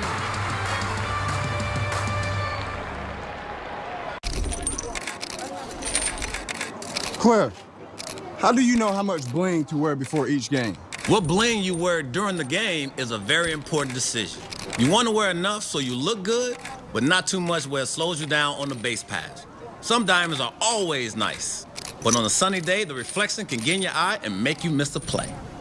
Thanks, Cliff. Very informative. The analyst of MLB Tonight, answering baseball's toughest questions. Only on MLB Network.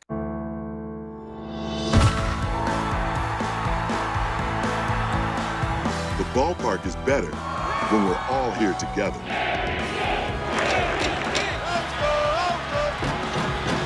COVID-19 vaccines are safe and effective.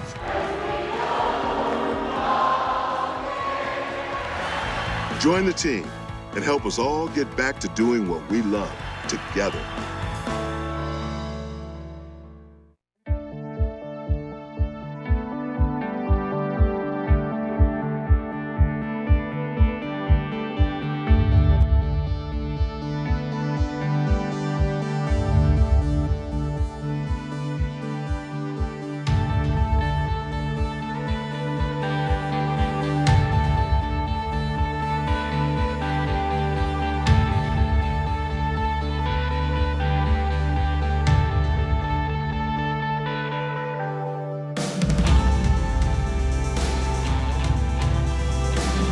Tel Marte set to lead off the home half of the 8th inning. Our Chaz Roberts, air conditioning and plumbing, cool plays of the game. Diamondbacks with only 5 hits in the game. Cattell has 2 of them. He's 2 for 3, and he'll start off the 8th. First one an infield variety base hit, but the second one a line drive into left field. Need to get something going here quickly. They've been out hit 12-5. They trail it 10-2. New pitcher for the Angels, the one-time Diamondback, right-hander Junior Guerra. Our Alaska USA Federal Credit Union called to the bullpen. Signed to a minor league deal back in February. He was on the injured list for a while with a right groin strain, his 16th appearance of the year. 26 innings of work, struck out nearly a batter per inning, a pretty high walk total for Guerra, but opponents haven't hit much against him this season. Opponents batting average of .202 against the Angels right-hander. Marte starts us off in the 8th. Angels have the overshift on that first base side.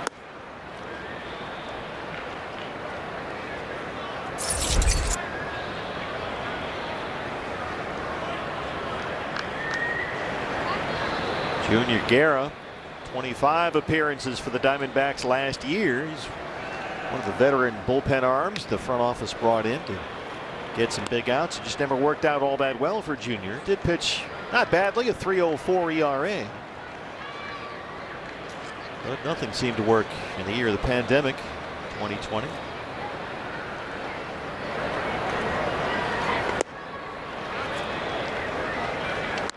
Got released by the Diamondbacks last November, signed that minor league deal with the Angels just as spring training was getting underway.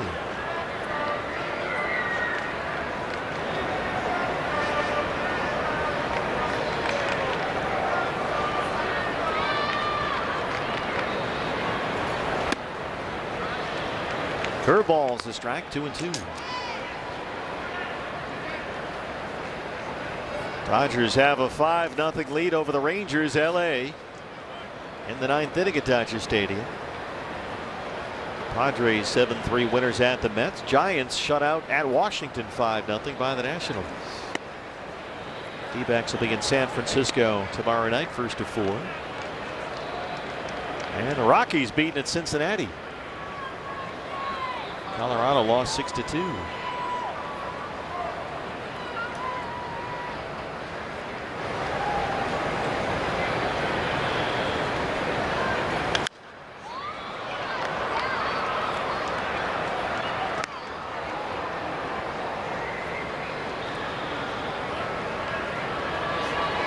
Rockies just got Trevor Story back off the injured list recently. Went 0 for 4 today with 4 punch-outs. And we've seen a lot of that around baseball. Guys coming back off the injured list and taking a week or more to finally get back up to speed with the game. We've seen A lot of it right here. I was going to say, you're looking at Ketel Marte right now. Yeah. It took Ketel probably not that long, maybe 5-6 games before you look Ketel Marte-ish again. Yeah. Christian Walker seemed to get his timing back pretty quick. I think it's been a bit of a longer battle for Carson Kelly.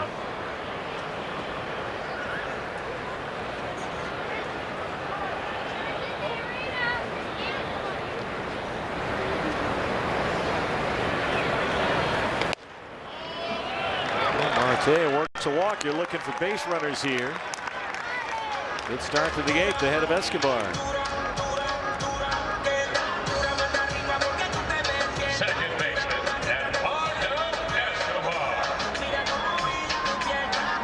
Eduardo last time up in the 6th inning drilled the ball just under the home run porch in left center that Juan Lagares made a great sort of jumping catch to get. Former Gold Glover out there. Escobar 0 for 3.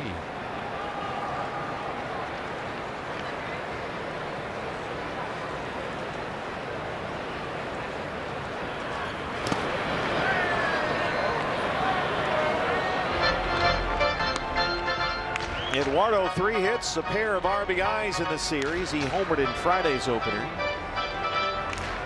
That was the big dramatic moment in that ball game. Down to their final strike, 2 outs, a 3-2 count in the 9th. He homered off Iglesias to tie it up. Well, the Angels 1-10, 6-5. Hit hard and throw into right. Marte stops at second. First 2 have reached in the 8th inning.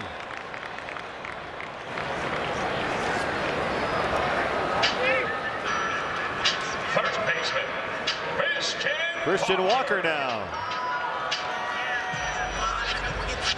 Christian had a pair of hits in the ball game yesterday. So far today, 0 for 3.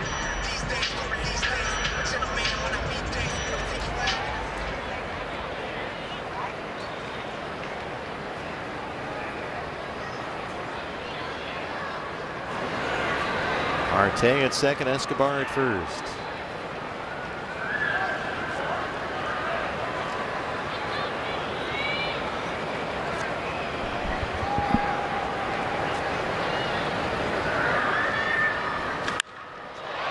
Drilled to center. Lagares on the track, and he's got it. Ketel tags up and heads for third. Sounded good, looked good off the bat. Unfortunately, just didn't carry out there to straightaway center field. Does allow Marte to move up 90 feet. You got to wonder with the roof closed here, the AC running all day. Before night game, maybe that one gets to the wall at least. As Drubel's had a good day starting at third base. He singled, walked, and scored a run.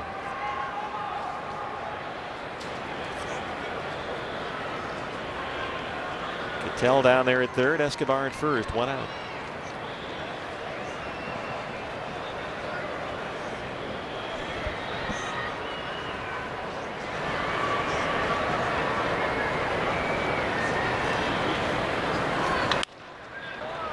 That scoop by Walsh at first. They get 1. And with that hamstring, Cabrera does not get up the line.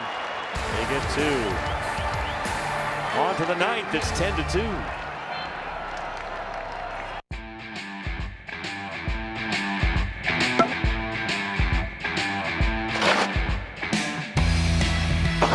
It's time for MLB Pitch, Hit, and Run, presented by MLB Network, the official youth skills competition of Major League Baseball. Sign up today for your chance to play your way to the 2021 Pitch, Hit, and Run National Finals. Sign up for free at pitchhitrun.com. Mr. Smoltz, at MLB Network, you've done color commentary, game analysis, and demos. How do you juggle so many roles? It just comes naturally, I guess. The analyst of MLB Tonight, answering baseball's toughest questions.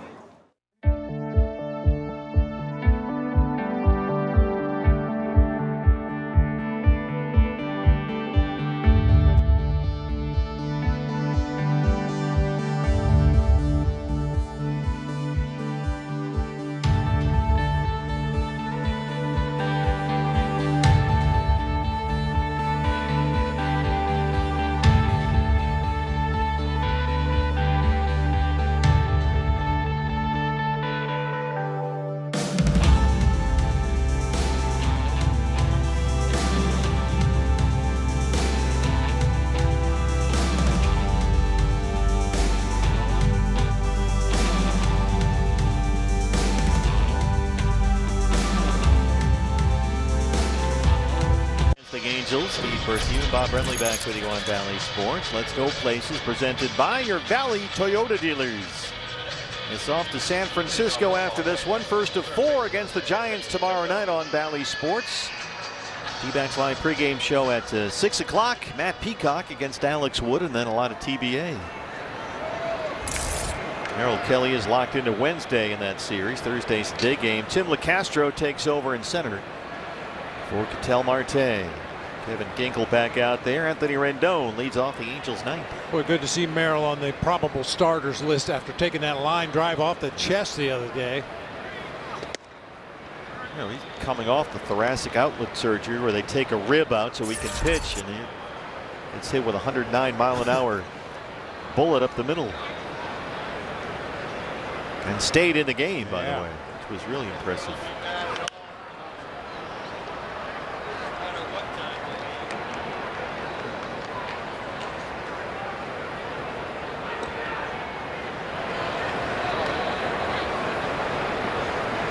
Well, the Angels looking at a potential 6th consecutive win.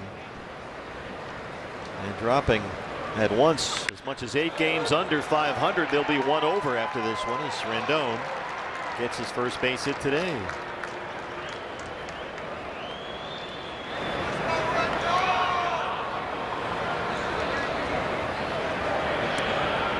Shortstop, Jose Iglesias.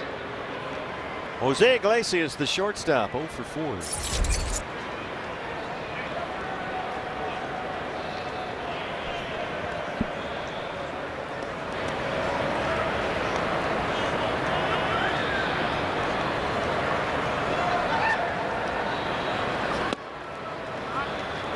Diamondbacks were hit with a knockout punch early.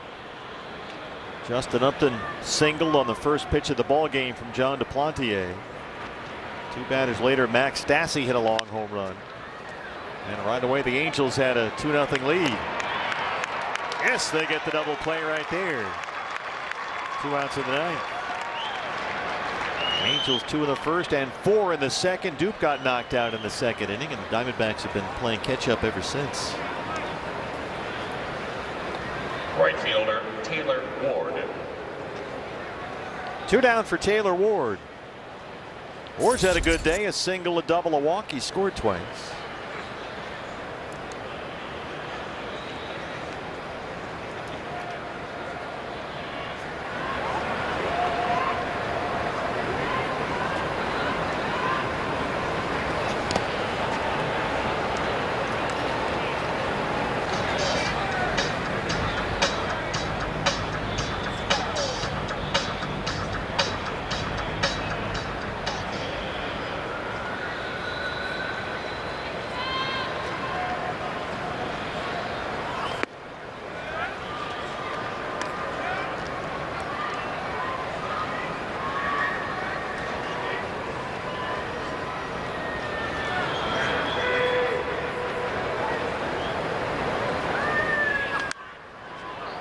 Fastball fouled away. And it's 1-2. Diamondbacks at the bottom of the ninth. They'll have Pavin Smith, Josh Reddick, and the pitcher spot 2 up, 6, 7, and 8.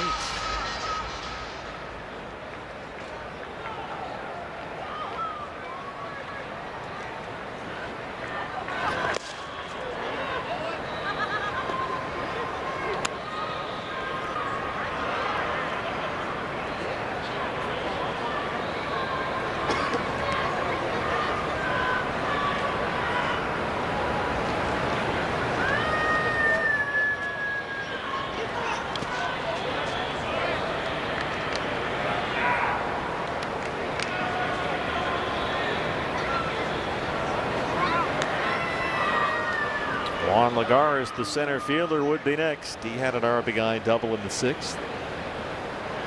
Angels 2 in the first, 4 in the second, 2 in the 6th, and 2 in the 8th. They lead at 10-2.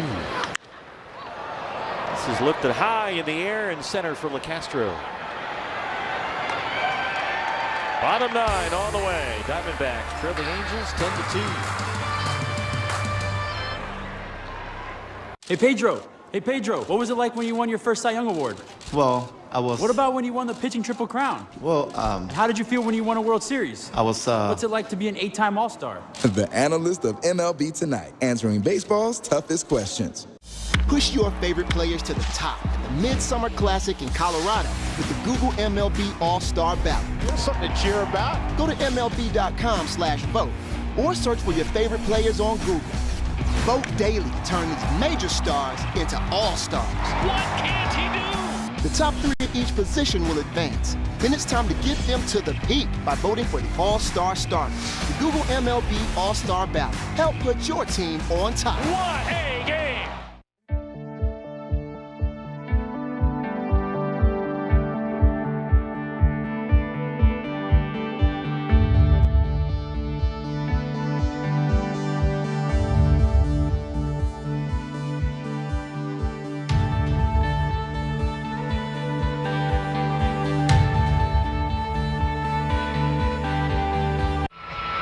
Pavin Smith, Josh Reddick, the pitcher spot, 2 up against former D-back Junior Guerra. There's Merrill Kelly. Merrill will start Wednesday in San Francisco. D-backs are on an airplane after this one. They'll open up a 4-game set against the Giants. Tomorrow night, with Matt Peacock on the mound against former Dodger, the lefty Alex Wood. D-backs live pregame show at 6 o'clock tomorrow night. Well, they were looking at an uphill battle right from the get-go here. 3 batters into the game, it was 2-0 Angels. It was 6-0 after 2, and now it's 10-2 in the ninth.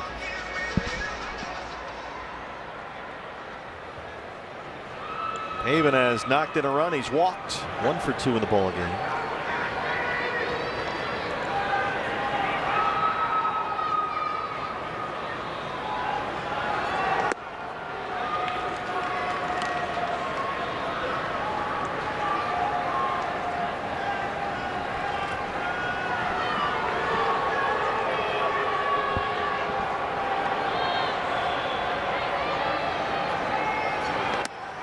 Keep waiting for somehow the worm to turn, and it just kind of lays there. It's amazing how long his streak of frustration has continued. D-backs will drop to 20-46, the worst record in the major leagues.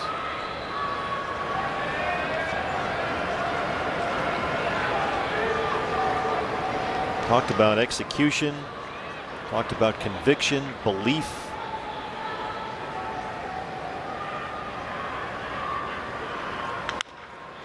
That magic word is still out there somewhere. And a nice play at first by Walsh.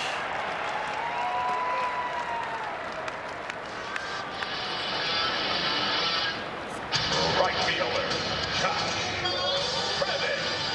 D-backs from the middle of May to the end of last month went through a 13-game losing streak. If they drop this one, this will be a 10-game losing streak. It's a pair of double-digit losing streaks in the last month. Ooh. Last time the D-backs won 2 games in a row was May 11th. It is June 13th. Pitcher spot up behind Josh Reddick, Ildemaro Vargas in the on-deck circle. It's a bat for Ginkel.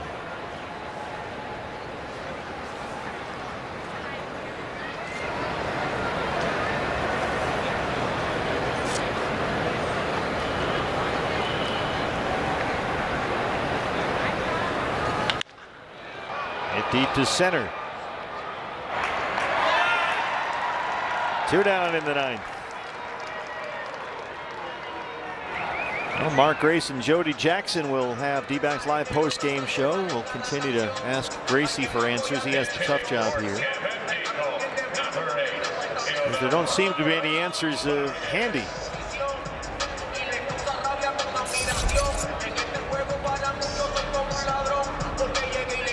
Ildemaro Vargas.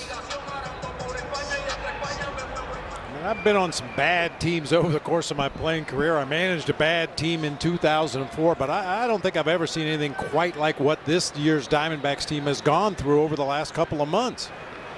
It just seems to be a combination of everything you wouldn't hope for. Ildemaro punches one the other way, a 2-out base hit. And now a chance for Josh Rojas.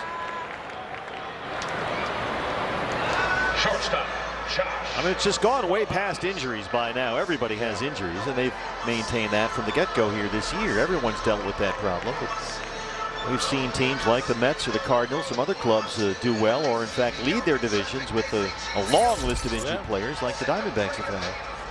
Well, the Mets had 17 players on the injured list when we played them not too long ago. They only give you 26. Yeah.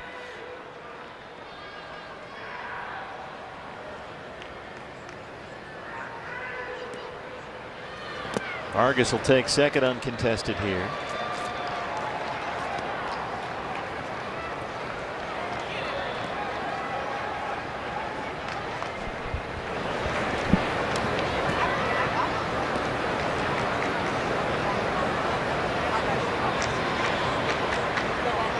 One thing that does seem obvious is that the longer it lasts, the heavier the burden seems.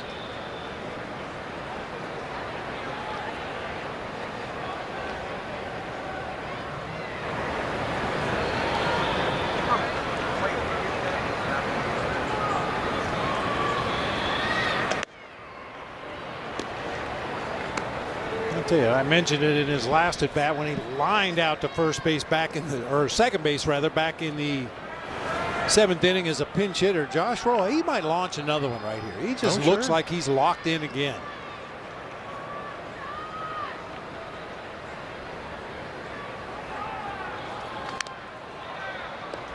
I still maintain that it was that leadoff home run on that Sunday in Washington that got him going. He was 2 for 31, something like that. After sizzling spring training, was doing nothing at the big league level, and you thought, well, maybe that wasn't real. And Josh came up, hit a leadoff homer in that ball game at Nats Park. They got a split of that 4-game series, and he has not looked back since.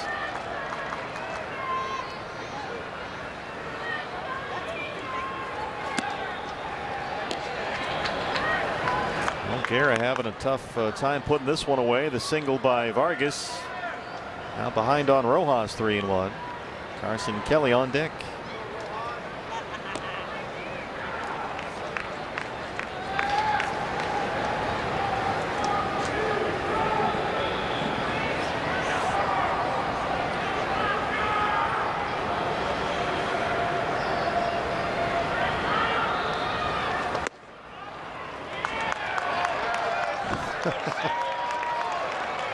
Well, it looked to be in the zone, but it's a 2-out walk, and now a chance for Carson.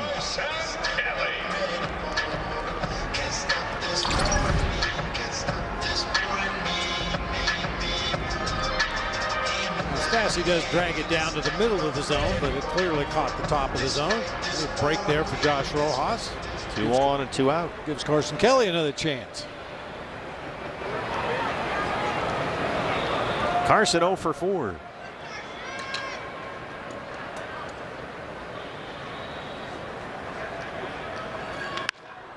That's belted into left field. Here comes Vargas. RBI for Carson Kelly. Make it 10-3. 3 straight of reach now with 2 outs.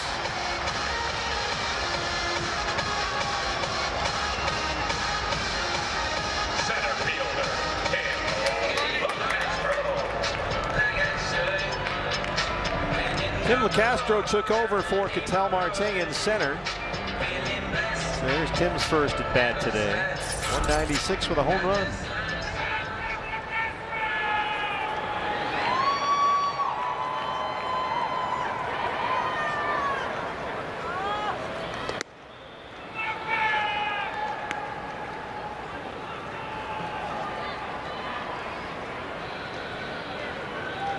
LeCastro was hit by a pitch in his only plate appearance in the series on Friday.